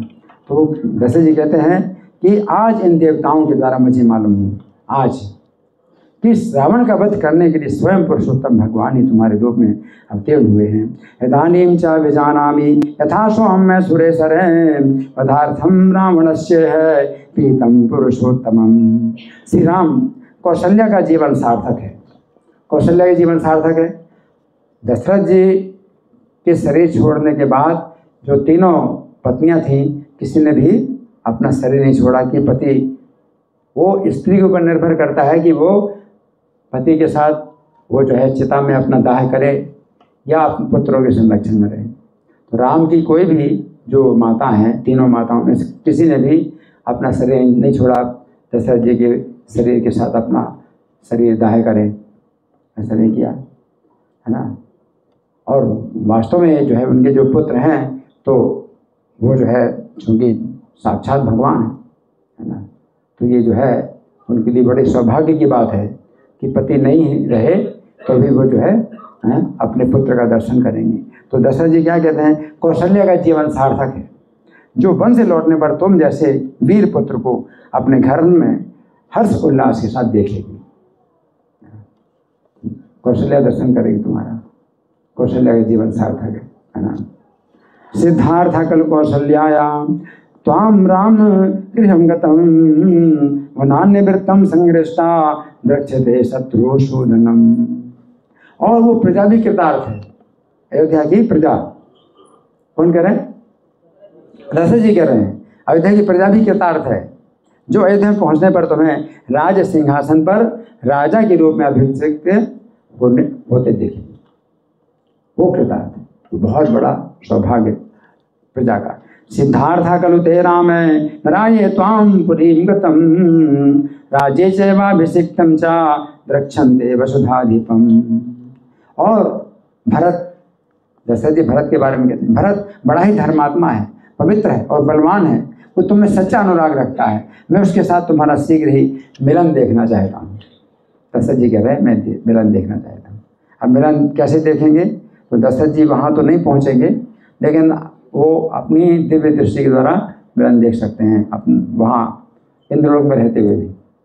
कि भोगों में आसक्त नहीं है तो वो जो है अपनी दिव्य दृष्टि के द्वारा भगवान की लीलाओं को वैसे भी देख सकते हैं बिना पृथ्वी में आए। अनुरक्तेन बलिना शुचिना धर्मचारिणा इच्छेयं त्वामहं द्रष्टुं भरतेन समागतम्। तुम्हें मेरी प्रसन्नता के लिए लक्ष्मण और सीता के साथ रहते हुए उनमें 14 वर्ष व्यतीत किए हैं, तो मेरी प्रसन्नता के लिए। तो पिता के जो है वचन की रक्षा के लिए श्री राम ने ऐसा किया और 14 साल बिताए। तो इस प्रकार से बिताए कि वो वनवास का जो है मतलब पूरा नियम का पालन हो, है ना। तो वनवास के नियम में ऐसा है कि कोई फल मूल भी अगर कोई लाए तो वो नहीं ले सकते वनवासी। वनवासी अपने लिए खुद ही फल मूल खोजेगा। तो जो गुहा, जो निषाद राज गुहा थे, वो बहुत से फल मूल लाए थे, आप ग्रहण करिए। बोले नहीं हम वनवासी हैं, हम किसी का दिया हुआ फल मूल भी ग्रहण नहीं करते, ऐसे फल मूल ही खाएंगे। वन में जो मिलेगा वो नहीं मिलेगा तो वो उसी प्रकार से रहेंगे, किसी का लाया हुआ फल मूल तक नहीं। और भोजन तो बहुत दूर की बात है, रसोई करना तो बहुत दूर की बात है। तो इतना जो है श्री राम ने जो है कठोर नियम का पालन किया, वनवास के नियम का पालन किया। तो दशरथ जी क्या कह रहे हैं, तुमने मेरी प्रसन्नता के लिए लक्ष्मण और सीता के साथ रहते हुए में 14 वर्ष व्यतीत किए हैं। चतुर्दश समासों में वनेन नियातितास्तुयं वसुधा सीतया सार्धं मत्प्रीत्या लक्ष्मणेन च। अब तुम्हारे वनवास की अवधि पूरी हो गई, मेरी प्रतिज्ञा भी तुमने पूर्ण कर दी और संग्राम में रावण को मारकर देवताओं को भी संतुष्ट कर दिया। तो कितने कार्य हो गए? 3 कार्य हो गए। पहला, मेरी प्रसन्नता के लिए 14 साल का वनवास पूरा कर लिया, है ना। हाँ, ये हो गया। तो मेरी प्रतिज्ञा पूरी हो गई और रावण को मारकर देवताओं को भी संतुष्ट कर दिया। निवृत्ति वनवासोऽसि प्रतिज्ञा पूरिता त्वया रावणं चारणे हत्वा देवता परितोषिता। ये सभी काम तुम कर चुके, इससे तुम्हें यश प्राप्त हुआ है। अब तुम भाइयों के साथ राज्य पर प्रतिष्ठित होकर दीर्घ आयु प्राप्त करो। अब आयु शुरू होगी राम की, अब आयु राम की शुरू होगी। दशरथ ने 60,000 साल तक राज्य किया, अब राम की आयु शुरू होगी। हैं? अब राम जो है कितने साल के हो गए? 15 साल में विवाह हुआ, 12 साल अयोध्या में, कितना हुआ? 27, और 27 और 14 साल वनवास की, कितना हुआ? 41 साल पे अब जो है उनका, अब उनकी आयु होगी 10,000 साल, जितना भी हो राज्य करेंगे। 10,000 साल के बाद फिर पुत्र होंगे राम के भी। ये मतलब राजर्षियों का इस प्रकार का चरित्र होता है कि वो पुत्र उत्पन्न नहीं करते, और फिर ऐसे भी नहीं कि पुत्र पैदा ना हो और जो है सहवास करें। आजकल तो यही चल रहा है कि पुत्र भी पैदा ना हो तो गलत तरीके अपनाते हैं, सहवास करते हैं। ये वो नहीं था। राजर्षि लोग जो है ऐसे थे कि पूर्ण ब्रह्मचर्य का पालन करेंगे। अगर पुत्र उत्पन्न नहीं करना है तो पत्नी के साथ रहेंगे, ब्रह्मचर्य पूर्वक रहेंगे। कोई गलत तरीके से वो नहीं कि पुत्र पैदा ना हो, है ना, तो ये नहीं है। तो यहाँ पर श्री राम से दशरथ कह रहे हैं कि तुम दीर्घ आयु प्राप्त करो। कृतम कर्म यशा श्लाघ्यम प्राप्तम ते शत्रुशोधन भ्रातृमेष राजस्थो दीर्घमायुरवाप्नुहि। जब राजा इस प्रकार कह चुके तब श्री राम हाथ जोड़कर उनसे बोले। अब देखो, श्री राम हाथ जोड़ करके राजा से बोले। दशरथ जी ने आज्ञा दी, श्री राम को आज्ञा दी। अब राम जो है हाथ जोड़ करके राजा से बोले, है ना। हाथ जोड़कर बोले, धर्मज्ञ महाराज, आप कैकेयी और भरत पर प्रसन्न हो, उन दोनों पर कृपा कीजिए। क्या कहा? आप कैकेयी भरत पर प्रसन्न हुई, दोनों पर कृपा कीजिए। तो भरत की तो प्रशंसा की थी दशरथ जी ने, लेकिन कैकेयी के पुत्र होने के कारण कुछ मन में कुछ था, मतभेद था। तो श्री राम क्या कह रहे हैं? कैकेयी और भरत पर कृपा कीजिए, है मतलब अब निकाल दीजिए। कैकेयी ने जो बातें कही मेरे बारे में, आप अपने हृदय से निकाल दीजिए। श्री राम स्वयं कहें तो फिर दशरथ जो है के हृदय से वो बातें निकली। श्री राम के संबंध में कैकेयी ने कहा, वनवास के संबंध में कहा कैकेयी ने। हरि बोल, हरि बोल। बस बस बस। अच्छा, तो अब श्री राम अगर कहें खुद तो दशरथ फिर क्या है, तब तो नॉर्मल हो जाएंगे, क्योंकि उनको हृदय में जो है राम के कारण ही जो है कैकेयी से क्या है, बहुत रोष है, कैकेयी के प्रति बहुत असंतुष्ट हैं। तो श्री राम क्या कह रहे हैं कि आप कैकेयी और भरत पर प्रसन्न हुई, उन दोनों पर कृपा कीजिए। इति प्रमाणम राजानम राम प्रांजलि प्रभेद गुरु प्रसादम धर्मज्ञ कैकेयी भरतस्य च। हे प्रभु, आपने जो कैकेयी से कहा था कि मैं पुत्र सहित तेरा त्याग करता हूँ, हाँ पहले कैकेयी से कहा था तो मतलब तुम अपने पुत्र को राज्य देना चाहती है तो मैं तेरे पुत्र भरत का भी त्याग करता हूँ, तेरा भी त्याग करता हूँ, आपने ये कहा था, है ना। तो श्री राम क्या कह रहे हैं? आपने जो कहा था, हाँ कैकेयी से कहा था मैं पुत्र सहित तेरा त्याग करता हूँ, उस वो आपका वो घोर साप पुत्र सहित कैकेयी का स्पर्श ना करे। आपने जो साप दिया उसको जो है आप मिटा दीजिए, कैकेयी को स्पर्श ना करें। कैकेयी को जो है हाँ मेरी माता स्वीकार करो और भरत को मेरा भाई स्वीकार करो। अब जो है मतलब कोई अंतर नहीं, कौशल्या में कैकेयी में कोई अंतर ना करो, मुझे में भरत में कोई अंतर ना करो, श्री राम कह रहे हैं। सपुत्राम ताम त्यजामीति यदुक्ता कैकेयी त्वया सशापा कैकेयीं घोरा सुपुत्राम नास्पृशेत् प्रभु। तब श्री राम से बहुत अच्छा कहकर महाराज दशरथ ने उनकी प्रार्थना स्वीकार की। श्री राम कहें तो फिर दशरथ क्योंकि प्राणों से ज़्यादा प्यारे हैं, तो श्री राम के कहने पर अब जो है उन्होंने प्रार्थना स्वीकार की और हाथ जोड़े हुए लक्ष्मण को हृदय से लगाकर फिर ये बात कही। अब लक्ष्मण को हृदय से लगाया और कहा, तथेति सा महाराजो राम मुक्त्वा कृतांजलिम लक्ष्मणम चा परिस्वज्य पुनर्वाक्यम उवाच। हे वत्स, तुमने सीता के साथ श्री राम की भक्ति पूर्वक सेवा करके मुझे बहुत प्रसन्न किया है। हरि बोल।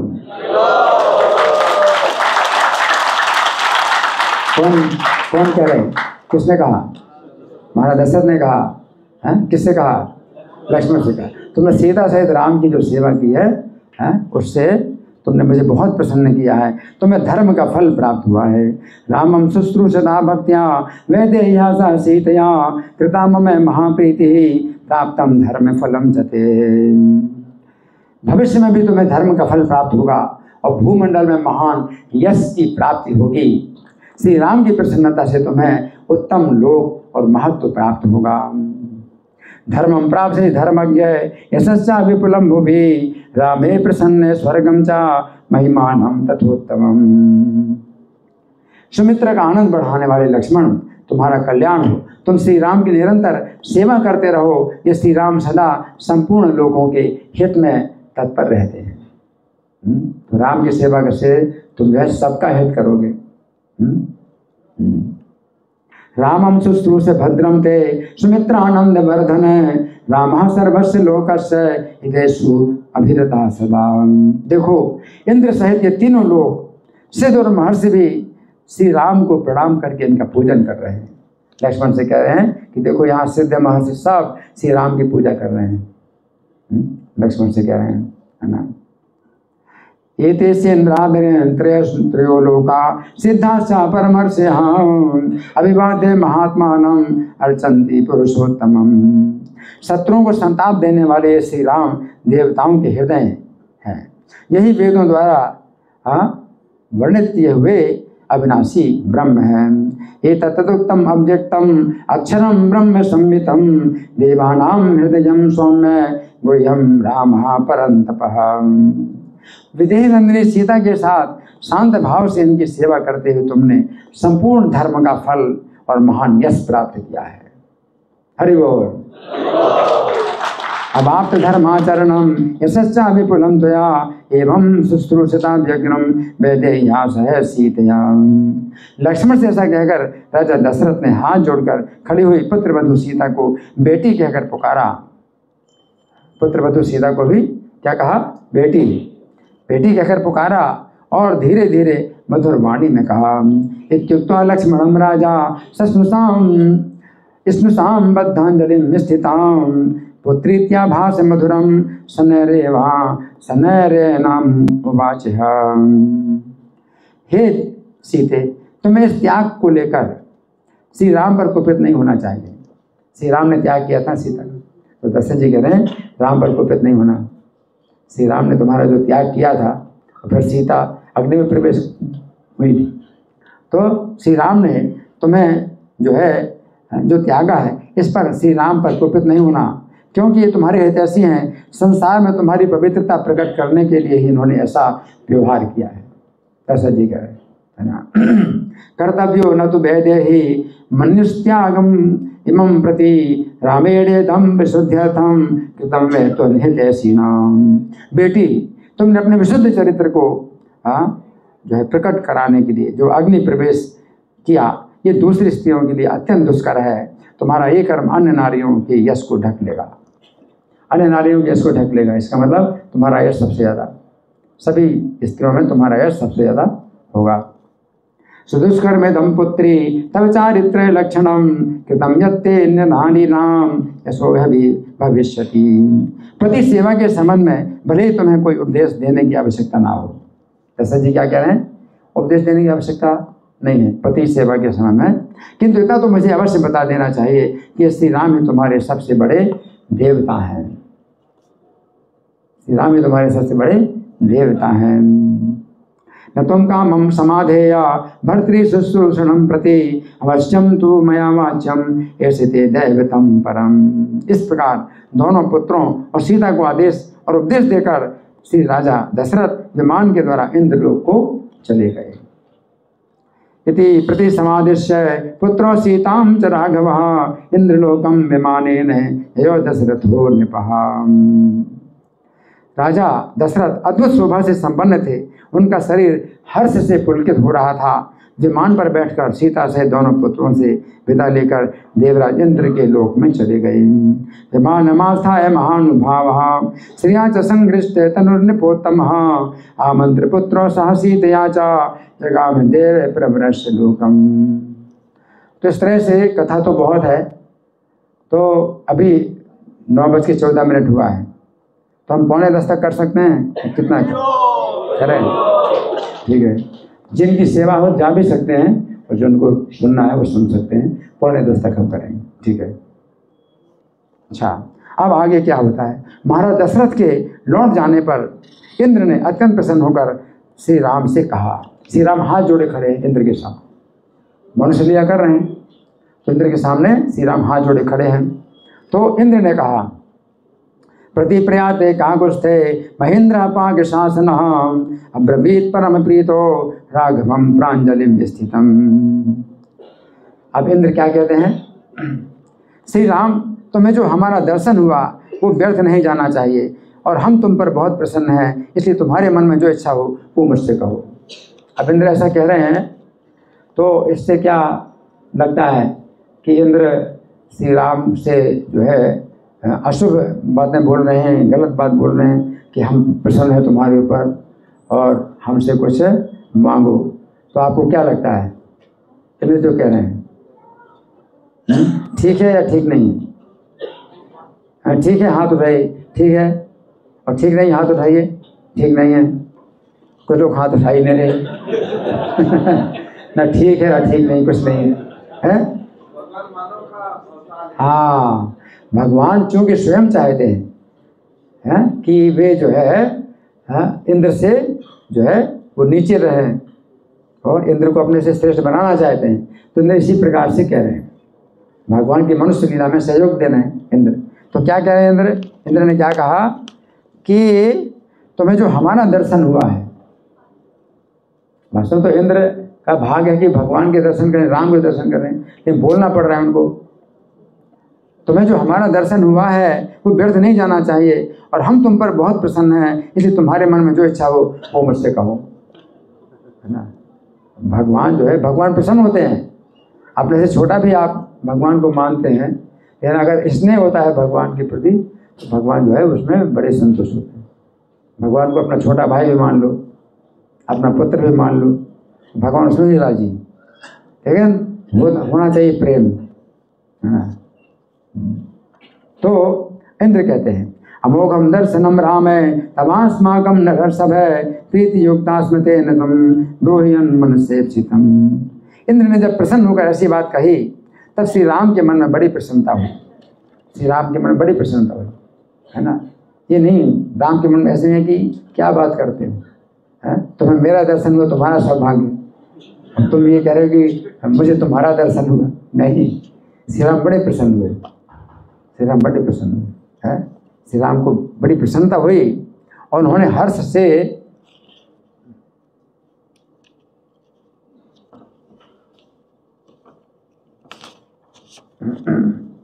भरकर कहा, श्री राम ने हर्ष से भरकर इंद्र से कहा, एवं मुक्तो महेंद्रेण प्रसन्नेन महात्मना सुप्रसन्न मना हृष्टो वचनम प्राह राघव।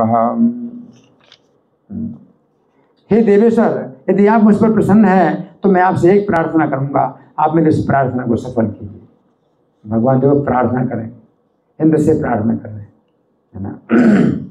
यदि प्रीति समुत्पन्ना मयि ते विबुधेश्वर है वक्ष्यामि कुरु मे सत्यम वचनम वदताम भरे।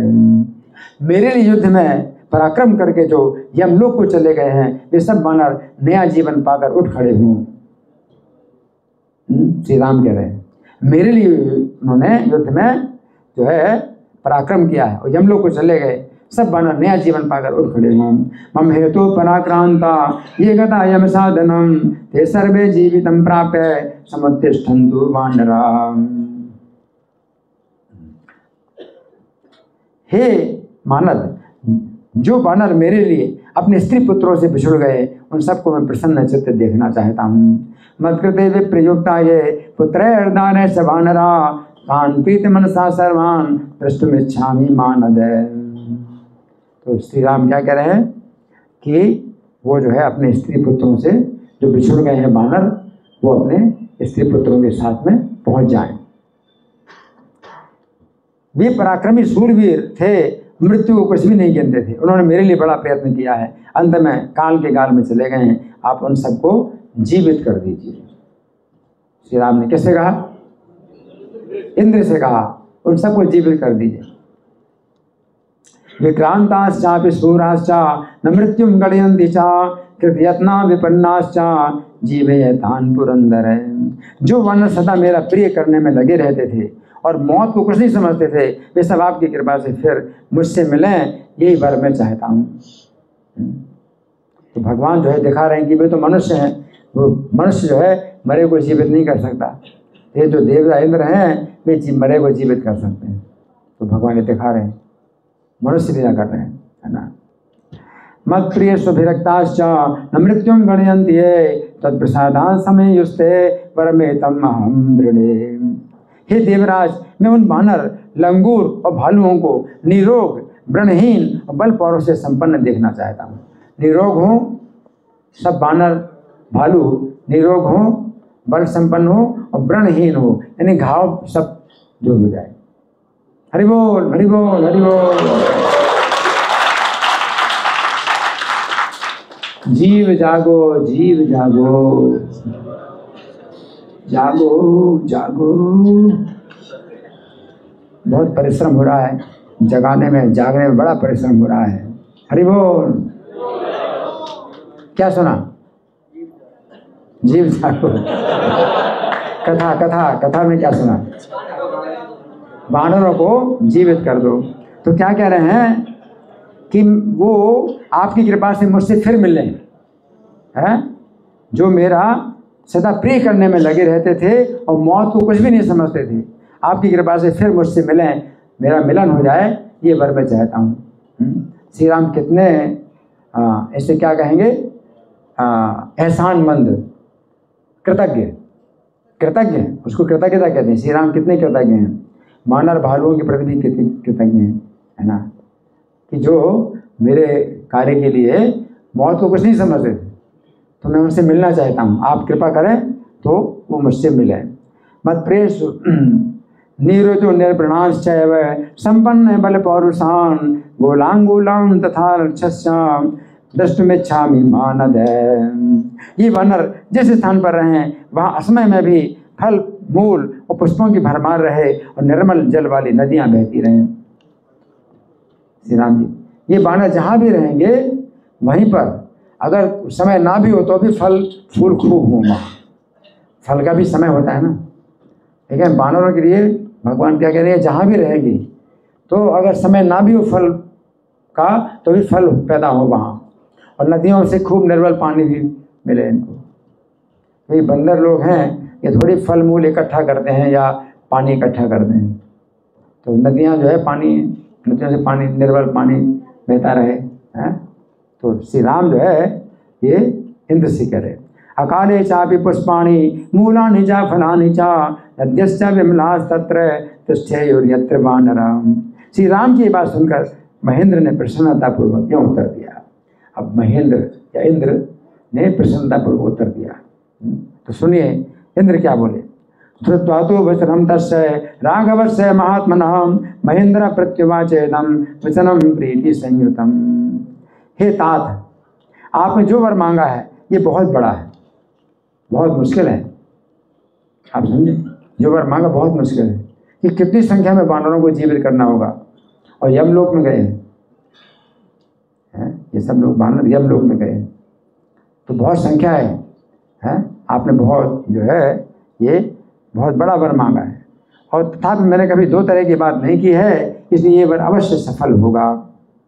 महानयम वरस्तात यस्तयोग तो रघुत्तम निर्मया नोक्त पूर्वम चा तस्मादेतन भविष्यति। जो युद्ध में मारे गए हैं और राक्षसों ने जिनके मस्तक और भुजाएं काट डाली हैं, ये सब वानर भालू लंगूर जीवित हो जाएं। इंद्र ने कहा, क्या कहा, सब जीवित हो जाएं। समुत्तिष्ठन्तु ते सर्वे हताय युधिराक्षसः इच्छांश्च सह गोपुच्छैर निकृत्तानन बाहवः। नींद टूटने पर सोकर उठे हुए मनुष्यों की भांति ये सभी वानर निरोग, व्रणहीन और बल पौरों से संपन्न होकर उठ बैठे हैं। हरि बोल। वैसे सोते से जगाया जाता है, यहाँ कई लोग सोते से जगाए जा रहे हैं ना, तो ऐसे वानरों को जो है इंद्र कहते हैं कि जैसे सोते से जगाए हुए हैं ऐसे लोग उठ बैठे हैं, और निरोग और व्रणहीन, कोई रोग भी ना हो और कोई व्रण, व्रण का मतलब घाव, घाव तो बहुत ज़्यादा हुए शरीर में हैं, युद्ध में जो मारे गए हैं शरीर में बहुत घाव भी लगे हैं, एक भी घाव ना रहे शरीर में, और कोई रोग ना हो, और पूरे बल पौर से संपन्न हो, और उठ बैठे हैं, अभी उठ बैठे हैं।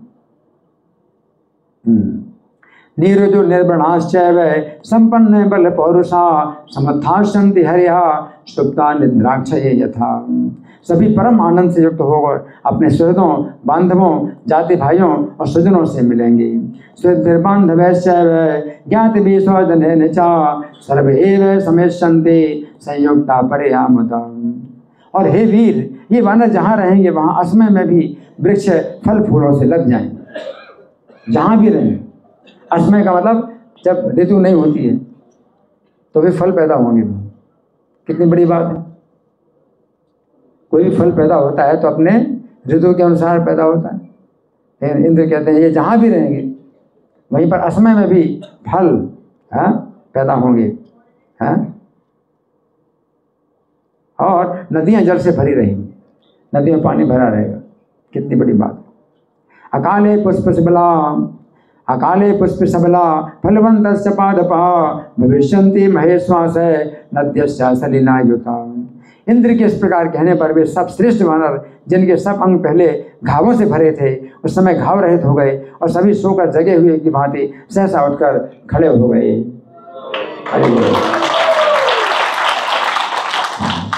सब घाव भर गए, उठकर खड़े हो गए। सब व्रणय प्रथमं गात्रैर इदानीं निर्व्रणैर समय तथा समुत्थिता सर्वे सुप्ते वे हरि सत्तमा। उन्हें इस प्रकार जीवित होते देख सब वानर आश्चर्यचकित होकर कहने लगे, ये क्या बात हो गई, ये क्या बात हो गई। सब वानर जो है, जो पहले से जीवित थे, बोले ये क्या बात हो गई। श्री राम को सफल मनोरथ हुआ देख समस्त श्रेष्ठ देवता अत्यंत प्रसन्न होकर लक्ष्मण से श्री राम की स्तुति करके बोले, राजन अब आप यहाँ से अयोध्या को पधारें और समस्त वानरों को विदा कर दीजिए। देवताओं ने कहा कि आप अयोध्या को जाइए और सब वानरों को विदा कर दीजिए। भूभुर्वानरा सर्वे किंतु तदिति विस्मिता काकुत्स्थं परिपूर्णार्थं दृष्ट्वा सर्वे सुरोत्तमा अब्रुवन् परम प्रीता स्तुत्वा रामं स लक्ष्मणं गच्छायोध्यामिति राजन् विसर्जय च वानरान्। ये सीता सदा आप में अनुराग रखती हैं, इन्हें सांत्वना दीजिए। और भाई भरत आपके शोक से पीड़ित होकर व्रत कर रहे हैं, अतः उनसे जाकर मिलिए। बहुत कठिन व्रत कर रहे हैं भरत जी, हैं, शोक से पीड़ित होकर के बहुत कठिन व्रत कर रहे हैं भरत जी, बहुत कठोर उनका उपवास चल रहा है भरत जी का, है ना। तो सीता को सांत्वना दीजिए और भरत को जो है आप मिलिए। मैथिलीं सांत्वयस्वेनाम अनुरक्ताम यशस्विनीं भ्रातरं भरतं पश्य तच्छोकान्मृतचारिणम्। आप महात्मा शत्रुघ्न से और समस्त माताओं से भी जाकर मिलिए, अपना अभिषेक कराइए, पूर्ववासियों को हर्ष प्रदान कीजिए। शत्रुघ्नं च महात्मानं मातृ सर्वा परन्तप अभिषेचय चात्मानं पौरान् गत्वा प्रहर्षे। श्री राम और लक्ष्मण से ऐसा कहकर देवराज इंद्र सब देवताओं के साथ तेजस्वी विमानों द्वारा बड़ी प्रसन्नता के साथ अपने लोक को चले गए, है ना।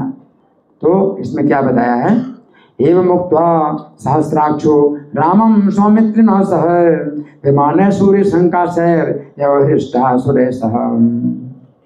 सब देवताओं के साथ इंद्र जो है अपने विमानों के द्वारा चले गए अपने अपने लोगों में। और विमान कैसे हैं, सूर्य के समान है। हरि बोल हरि बोल हरि बोल। ऐसे नहीं, ऐसे नहीं, या तो चले जाओ, अगर नींद आ रही तो चले जाओ, ऐसे नहीं बैठना कथा में, ऐसे नहीं बैठना, है ना। अभी समाप्त होने वाली ज़्यादा समय नहीं है, तो आप या तो सुनो या खड़े हो जाओ, है ना। ऐसे नहीं बैठना। ये आपको सीट ऐसी नहीं मिली है इस तरह से बैठ करके आराम से सो रहे, सोने के लिए नहीं बैठे। ये सीट है, अच्छी सीट है, लेकिन सोने के लिए नहीं मिली, है ना। तो मैं क्या बता रहा था, क्या हुआ, सूर्य के समान विमानों में से जो है अपने अपने लोक को चले गए। विमान कैसे हैं, सूर्य के समान, है ना। इसमें कोई लाइट का इंतजाम नहीं करना पड़ता विमानों में, ऐसे जो है विमान है, उनसे जो है वो अपने लोग को एवं मुक्त्वा सहस्राक्षो रामम सौमित्र नासः विमान सूर्य संकाशैल एवं हृष्टः सुरेशः। उन समस्त श्रेष्ठ देवताओं को नमस्कार करके लक्ष्मण से श्री राम ने सबको विश्राम करने की आज्ञा दी। अभिवाद्य च काकुत्स्था सर्वान् तान् त्रिदशोत्तमान् लक्ष्मण सह भ्रात्रा वासम आज्ञापयत् तदा। श्री राम और लक्ष्मण द्वारा सुरक्षित और हृष्ट पुष्ट सैनिकों से भरी हुई वो विशाल सेना रात अद्भुत शोभा से उद्भासित हुई विराज रही थी। तो वो सेना जो है बहुत विशाल है। श्री राम उस सेना में बहुत सुशोभित हो रहे हैं। ततस्तु सा लक्ष्मण राम पालिता महाचमूर हृष्ट जना यशस्विनी श्रिया ज्वलंती विराज शैर्वतो यशा प्रणीते वही शीतरश्मिनाम। अब उस रात्रि को विश्राम करके जब श्री राम दूसरे दिन प्रातःकाल सुखपूर्वक उठे, अच्छा विश्राम किया। इसका मतलब यह है कि श्री राम ने जो है विश्राम करने की आज्ञा दी। सब सैनिकों को, अपने वानरों को विश्राम करने की आज्ञा दी। तो विश्राम किया, वहीं पर ही विश्राम किया और दूसरे दिन प्रातःकाल सुखपूर्वक उठे। तब कुशल प्रश्न के पश्चात विभीषण ने हाथ जोड़कर कहा। अब विभीषण हाथ जोड़ करके राम से बोले, ताम्रात्रिमसितं रामं सुखोदितं अरिन्दमं अब्रवीत प्राञ्जलिर्वाक्यं जयं पृष्ट्वा विभीषणः। विभीषण ने कहा, स्नान के लिए जल, अंगराग, वस्त्र, आभूषण, चंदन और भांति भांति दिव्य मालाएं आपकी सेवा में उपस्थित हैं। विभीषण ने कहा श्री राम से, ये सब चीजें उपस्थित हैं। श्रृंगार कला को जानने वाली ये नारियां भी सेवा के लिए प्रस्तुत हैं, जो आपको विधि पूर्वक स्नान कराएंगी। विभीषण के ऐसा कहने पर श्री राम ने उनसे कहा, हे मित्र, तुम सुग्रीवादी वानरों से स्नान के लिए अनुरोध करो। मेरे लिए तो इस समय सत्य का आश्रय लेने वाले धर्मात्मा भरत बहुत कष्ट से रहे हैं, वे सुकुमार और सुख पाने के योग्य हैं। तो श्री राम कह रहे हैं कि मुझे स्नान करने की जरूरत नहीं है, मुझे भरत की बहुत याद आ रही, मुझे आप जो है सब वानरों को आप पूछो कि स्नान करें, वो है ना। सतुस्ताम में ते धर्मात्मा मम हे तो सुखोचितः सुकुमारो महाबाहुर भरता सत्य संत्रिय। उन धर्मपरायण भरत से मिले बिना ना तो मुझे स्नान अच्छा लगता है, ना वस्त्र और आभूषणों को धारण करना है। श्री राम क्या करें, 14 साल का वनवास तो हो गया पूरा, लेकिन मुझे स्नान अच्छा नहीं लग रहा, ना आभूषण और वस्त्र अच्छे लग रहे हैं। भरत से मिले बिना, कि भरत भी जो है मतलब कितने कष्ट में जी रहे हैं। तम बिना के कई पुत्रम भरतम धर्मचारिणम नमिस्नानम भोगतम स्तरण्याभिरणानि च। अब तो तुम इस बात की ओर ध्यान दो कि हम किस तरह जल्दी से जल्दी अयोध्यापुरी को लौट सकेंगे, क्योंकि वहाँ तक पैदल यात्रा करने वाले के लिए ये मार्ग बहुत दुर्गम है। अब 14 साल वनवास के पूरे हो गए, तो कितनी जल्दी मैं अब पहुँच जाऊँ अयोध्या। क्योंकि भरत के लिए अब क्या हो गया, ये एक प्रकार से प्राण छोड़ने का समय, वो प्राण छोड़ देंगे। 14 साल अगर पूरे हो गए और नहीं आए राम, तो प्राण छोड़ दें। तो श्री राम को चिंता है भरत की, कैसे जल्दी से जल्दी मैं पहुँचूँ, है ना। स्नान तो बहुत जरूरी होता है, लेकिन स्नान से भी ज़्यादा जरूरी क्या, भरत के प्राणों की रक्षा। तो श्री राम कह रहे हैं कि मुझे बहुत चिंता हो रही, भरत की बहुत चिंता हो रही है। अब तो तुम इस बात की ओर ध्यान दो कि हम किस तरह, बहुत ये तत्पश्य यथा क्षिप्रम प्रति गच्छामि ताम्बुरी अयोध्याम गच्छतो ह्यस पंथा परम दुर्गम। उनके ऐसा कहने पर विभीषण ने श्री राम को इस प्रकार उत्तर दिया, हे राजकुमार, आप इसके लिए चिंतित ना हो, मैं एक ही दिन में आपको उस पुरी में पहुंचा दूंगा। विभीषण ने क्या कहा, एक ही दिन में आपको उस पुरी में पहुंचा दूंगा। भगवान तो मनुष्य लीला कर रहे हैं, मनुष्य के कैसे जा सकते हैं। तो विभीषण कह रहे मैं आपको एक ही दिन में उस पुरी में पहुंचा दूंगा। एवं मुक्तस्तु काकुत्स्थं प्रत्युवाच विभीषण अहना त्वां प्रापयिष्यामि तां पुरीं पार्थिवात्मजय। आपका कल्याण हो, मेरे यहाँ बड़े भाई कुबेर का पुष्पक विमान मौजूद है, जिसे रावण ने कुबेर को हराकर छीन लिया था। श्री राम वो क्षणानुसार चलने वाला दिव्य और उत्तम विमान मैंने आप यहाँ आपके लिए रखा हुआ है। वो विमान है ना, कुबेर का विमान है, रावण ने छीना था, अभी मेरे पास रखा हुआ है, तो आपके लिए ही वो रखा हुआ है। पुष्पकम नाम भद्रम ते विमानम सूर्य सन्निभम मम भ्रातु कुबेरस्य रावणेन बलीयसा हितम निर्जित्य संग्रामे कामगम दिव्यमुत्तमम तदर्थम पालितम चेदम तिष्ठत्य तुलय विक्रम। 14 साल वनवास के पूरे हो गए, अब श्री राम विमान पर बैठ सकते हैं, नहीं तो विमान पर भी नहीं बैठना। 14 साल वनवास के नियम के अनुसार विमान पर तो बैठना बहुत दूर की बात है। हाँ। तो विभीषण कह रहे हैं ये दिव्य विमान यहाँ है जिसके द्वारा निश्चिंत होकर आप अयोध्यापुरी को जा सकेंगे। तदम मेघ संकाशम विमानम यह तिष्ठति येन यास्यसि यानेन तम अयोध्याम गते ज्वरः। श्री राम, यदि मुझे आप अपना कृपा पात्र समझते हैं, मुझ में कुछ गुण देखते हैं या मानते हैं और मेरे प्रति आपका सौहार्द है, तो अभी भाई लक्ष्मण और पत्नी सीता जी के साथ कुछ दिन यहीं विराजिए। विभीषण कह रहे हैं कुछ दिन यहाँ विराजिए। मैं संपूर्ण मनोवांछित वस्तुओं द्वारा आपका सत्कार करूंगा, मेरे उस सत्कार को ग्रहण कर लेने के पश्चात अयोध्या को जाइए। विभीषण कह रहे हैं, उनकी भावना है। क्या कह रहे हैं, कुछ दिन यहाँ रहिए, मैं आपका सत्कार करूंगा। मैं प्रसन्नतापूर्वक आपका सत्कार करना चाहता हूँ, मेरे द्वारा प्रदत्त किए गए उस सत्कार को आप सेनाओं के साथ ग्रहण करें। मैं केवल प्रेम, सम्मान और सौहार्द के कारण आपसे ये प्रार्थना कर रहा हूँ, आपको प्रसन्न करना चाहता हूँ। मैं आपका सेवक हूँ, इसलिए आपसे विनय करता हूँ, आपको आज्ञा नहीं देता हूँ। विभीषण ने क्या कहा, आपको आज्ञा नहीं देता हूँ, आपको आपसे विनय करता हूँ। प्रणयान बहुमानाचा सौहार्देन च राघव प्रसादयामि प्रेष्योहम न खलवा ज्ञापयामि ते। जब विभीषण ने ऐसी बात कही तब श्री राम समस्त राक्षसों और वानरों के सुनते हुए उनसे बोले। श्री राम क्या बोले, वीर, मेरे परम सुहृद उत्तम सचिव बनकर तुमने सब प्रकार की चेष्टाओं द्वारा मेरा सम्मान और पूजन किया है। विभीषण से कहा कि मेरे सचिव तुम बने, तो रावण के साथ युद्ध में तुमने सब प्रकार से अपने जो है वो दिए, मतलब सलाह दिया है ना, तो तुमने मेरा उचित सम्मान किया, इस तरह से सेवा की, पूजन किया है। तुम्हारी इस बात को मैं निश्चय ही अस्वीकार नहीं कर सकता हूँ, परंतु इस समय मेरा मन अपने उन भाई भरत को देखने के लिए उतावला हो उठा है, जो मुझे लौटा ले जाने के लिए चित्रकूट तक आए थे। कौन?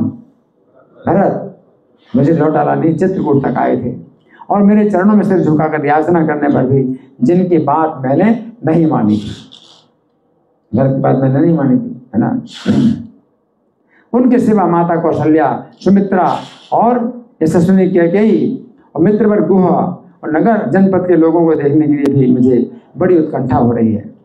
विभीषण, अब तो तुम मुझे जाने की अनुमति दो, मैं तुम्हारे द्वारा बहुत सम्मानित हो चुका हूँ। श्री राम में कैसे बोल रहे हैं, अनुमति दो मुझे, है तो कितना विनम्रता है। कहते हैं मुझे जाने की अनुमति दो, मैं तुम्हारे द्वारा बहुत सम्मानित हो चुका हूँ। सखा, मेरे इस हट के कारण मुझ पर क्रोध ना करना, इसके लिए मैं तुमसे बार बार प्रार्थना करता हूँ। हरि बोल। अब शीघ्र मेरे लिए पुष्पक विमान को यहाँ मंगाओ, जब मेरा ये कार्य समाप्त हो गया तब यहाँ ठहरना मेरे लिए कैसे ठीक हो सकता है। श्री राम के ऐसा कहने पर विभीषण ने बड़ी उतावली के साथ उस सूर्य तुल्य तेजस्वी विमान का आवाहन किया। देखो पुष्पक विमान में क्या विशेषता है, आवाहन करने पर आ जाता है। आवाहन किया, विमान का आवाहन किया। उस विमान का एक एक अंग सोने से जला हुआ था, जिससे उसकी विचित्र शोभा होती थी। उसके भीतर वैदूर्य मणि की बेदियां थीं, जहाँ तहाँ गुप्त घर बने हुए थे, सब ओर से चांदी के समान चमकीला था। उस श्वेत पीत वर्ण वाली पताकाओं ध्वजों से अलंकृत था। उसमें सोने के कमलों से सुसज्जित सोने की अट्टालिकाएं थीं, जिस विमान की शोभा बढ़ाती थी। सारा विमान छोटी छोटी घंटियों से युक्त झालरों से व्याप्त था। उसमें मोती और मणियों की खिड़कियां लगी थीं, सब और घंटे बंधे थे, जिससे मधुर ध्वनि होती रहती थी। वो विश्वकर्मा का बनाया हुआ विमान सुमेरु शिखर के समान ऊंचा और मोती और चांदी से सुसज्जित बड़े बड़े कमरों से विभूषित था। बड़े बड़े कमरे थे उसके अंदर विमान के अंदर। आजकल का प्लेन क्या होता है, छोटी सी सीट होती है, उसमें भी आपको सीट बेल्ट में बंधना पड़ता है ना। और उसमें तो बड़ी बड़ी अट्टालिकाएँ हैं, बड़े बड़े कमरे हैं, है ना, कितना जो है ना। हरि बोल, हरि बोल।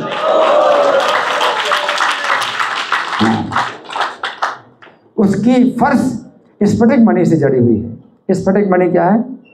कांच, स्फटिक मणि बोलते हैं। स्फटिक मणि से जड़ी हुई फर्श, उसमें नीलम के बहुमूल्य सिंहासन, जिन पर महामूल्यवान बिस्तर बिछे हुए हैं, बिस्तर बिछे हुए हैं, है ना, सोने के लिए। तले स्फटिक चित्रांगैर वैदूर्य चावरासनय महारहास तरणोपेतैर और विपन्नम महाधनय। उनका उसका मन के समान वेग है? वो जो विमान है उसका मन के समान वेग था, उसकी गति कहीं रुकती नहीं थी। वो विमान सेवा में उपस्थित हुआ। विभीषण श्री राम को उसके आने की सूचना देकर वहां खड़े हुए। विमान आ गया, विभीषण ने आवाहन किया, विमान आ गया, है ना। पर्वत के समान ऊंचा, विमान कितना बड़ा है? पर्वत के समान ऊंचा, इच्छानुसार चलने वाला उस पुष्पक विमान को तत्काल उपस्थित देकर लक्ष्मण सहित श्री राम को बड़ा विस्मय हुआ। तो इस तरह से जो है मैंने कुछ कथा सुनी, हमने सुनाई, आपने सुनी, है ना। तो हमारे पास अभी कुछ समय है, 5 मिनट का, आप लोगों के साथ में प्रश्नोत्तर। जी आप बोलिए, जोर से बोलो, सब कुछ सुनाई पड़े। आपने बताया कि दशरथ महाराज जो है स्वर्ग चले गए, लेकिन वो तो राम का चिंतन स्मरण करके राम का नाम लेके। इनका प्रश्न है, अच्छा प्रश्न है, ये हो गया, बिना माइक के भी आवाज़ आती है, जोर से बोलेंगे तो आवाज़ आएगी। तो इनका प्रश्न है, अच्छा प्रश्न है कि दशरथ जी राम का चिंतन करते हुए जो है स्वर्ग क्यों गए? वो तो वैकुंठ में जाते। इसका कारण क्या है? इसका कारण ये है कि भगवान जो है अपने भक्तों को जो है जहाँ भी रखें तो वहीं पर भक्त जो है जाते हैं। फिर उनके लिए कुछ अंतर नहीं पड़ता कि वो जो है स्वर्ग में रहें या वैकुंठ में रहें या पृथ्वी में रहें, कोई अंतर नहीं पड़ता, है ना। जो भगवान के शुद्ध भक्त हैं जहाँ भी रहते हैं तो वो उनके लिए वही वैकुंठ रहता है। नारायण परा सर्वे न कुतश्चन बिभ्यति स्वर्गापवर्ग नरकेषु अपि तुल्यार्थ दर्शना। नरक में भी, स्वर्ग हो या वैकुंठ हो या नरक हो, अपि तुल्यार्थ दर्शना, सब उसी प्रकार। जैसे भगवान का, जैसे सरकार का कर्मचारी, सरकारी कर्मचारी जेल के अंदर रहता है तो भी इसको वही सुविधा मिलती है जो उसकी बाहर, जेल के बाहर, जेल के अंदर कोई अंतर नहीं। लेकिन जो कैदी है जेल के, उनके लिए बड़ा अंतर है, जेल के अंदर और जेल के बाहर। लेकिन सरकारी कर्मचारी के लिए कुछ अंतर नहीं। तो स्वर्ग में रहें, नरक में रहें, पृथ्वी में रहें या वैकुंठ में रहें, अभी तुल्यार्थ दर्शन है। ठीक है जी। जी आपका प्रश्न, तो फिर आपका भी पहले, हाँ बोलो। हरे कृष्णा। प्रभु जी, आपने जो बोला कि जो वानर सेना योगदान दिया था, तो इंद्र को जो प्रार्थना निवेदन किया रामचंद्र उसको जगाने के लिए, उसको लौटाने के लिए, तो उसमें आपने बोला कि वो सब वानर सेना जमलोक में चला गया, यमलोक। तो रामचंद्र का इनका अच्छा प्रश्न, हाँ ठीक ठीक ठीक, इनका प्रश्न है, अच्छा प्रश्न है, ऐसा प्रश्न होना चाहिए। मैं भी सोच रहा था कि प्रश्न तो जरूर होता है कि यमलोक में गए। देखिए, यमलोक में जाने का मतलब ये होता है कि वो जरूरी नहीं है कि वो कोई पापी ही यमलोक में जाता है। यमलोक में जो है हर कोई जाता है शरीर छोड़ने के बाद यमलोक में, लेकिन वो जो पुण्यात्मा होता है उसको अच्छे रास्ते से ले जाया जाता है और बहुत जो है सम्मान पूर्वक ले जाया जाता है, विमान में या रथ में बैठा करके अच्छे रास्ते से ले जाया जाता है। और वहाँ पर जो है यमराज नहीं होते हैं, धर्मराज होते हैं, है तो वही व्यक्ति, लेकिन धर्मराज के रूप में उसका सम्मान करते हैं और फिर उसके कर्मों पर विचार करके उसको जो है स्वर्ग में भी भेज देते हैं और वैकुंठ में भेजते हैं। कुछ भक्तों के लिए सीधे वैकुंठ से विमान आता है तो वैकुंठ सीधे चले जाते हैं, लेकिन कुछ के लिए ऐसा है मान लो भोगों की इच्छा भी है तो वो जो है हम लोग में जाएंगे, फिर धर्मराज की आज्ञा से फिर वो स्वर्ग में जाएंगे।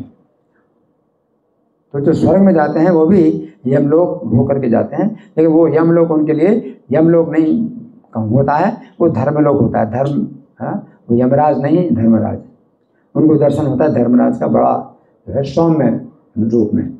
और जो पापी होते हैं वो यमलोक में जाते हैं, उनके लिए यमराज का दर्शन होता है। यमराज बड़े भयानक रूप से उसके साथ व्यवहार करते हैं पापी को, और पापी के लिए जो है उसकी दुर्गति पर विचार करते हैं कि इसको कौन से नरक में डालना है या पशु पक्षी का शरीर देना है।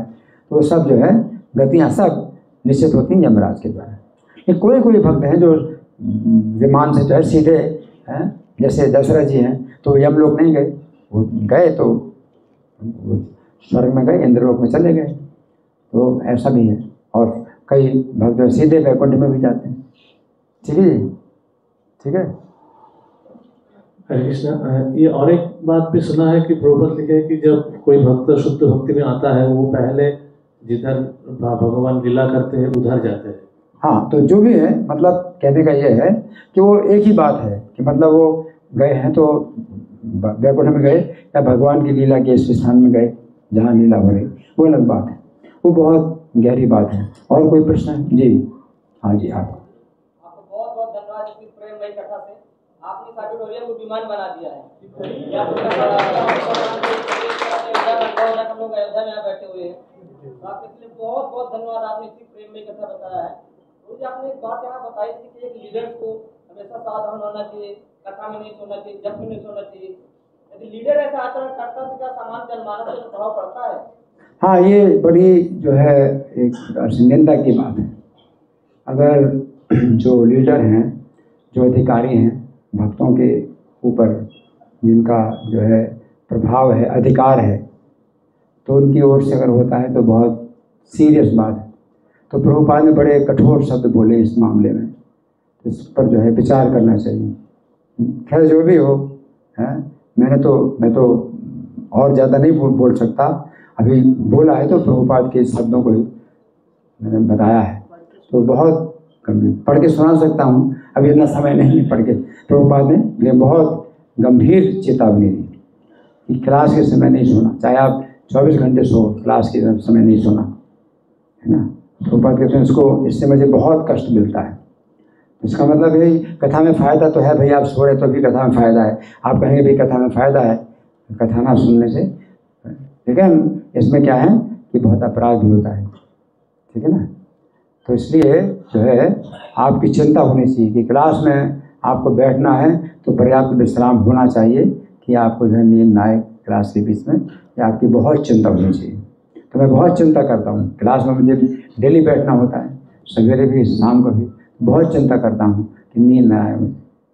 और कभी अगर नींद आती है तो जो है वो बड़ा अनिष्ट माना जाता है कि क्लास में नींद आ रही है, ठीक है ना। तो बहुत गंभीर बात है, ठीक है। धन्यवाद। श्री राम कथा महामहोत्सव की, श्रील प्रभुपाद की। हरे कृष्णा।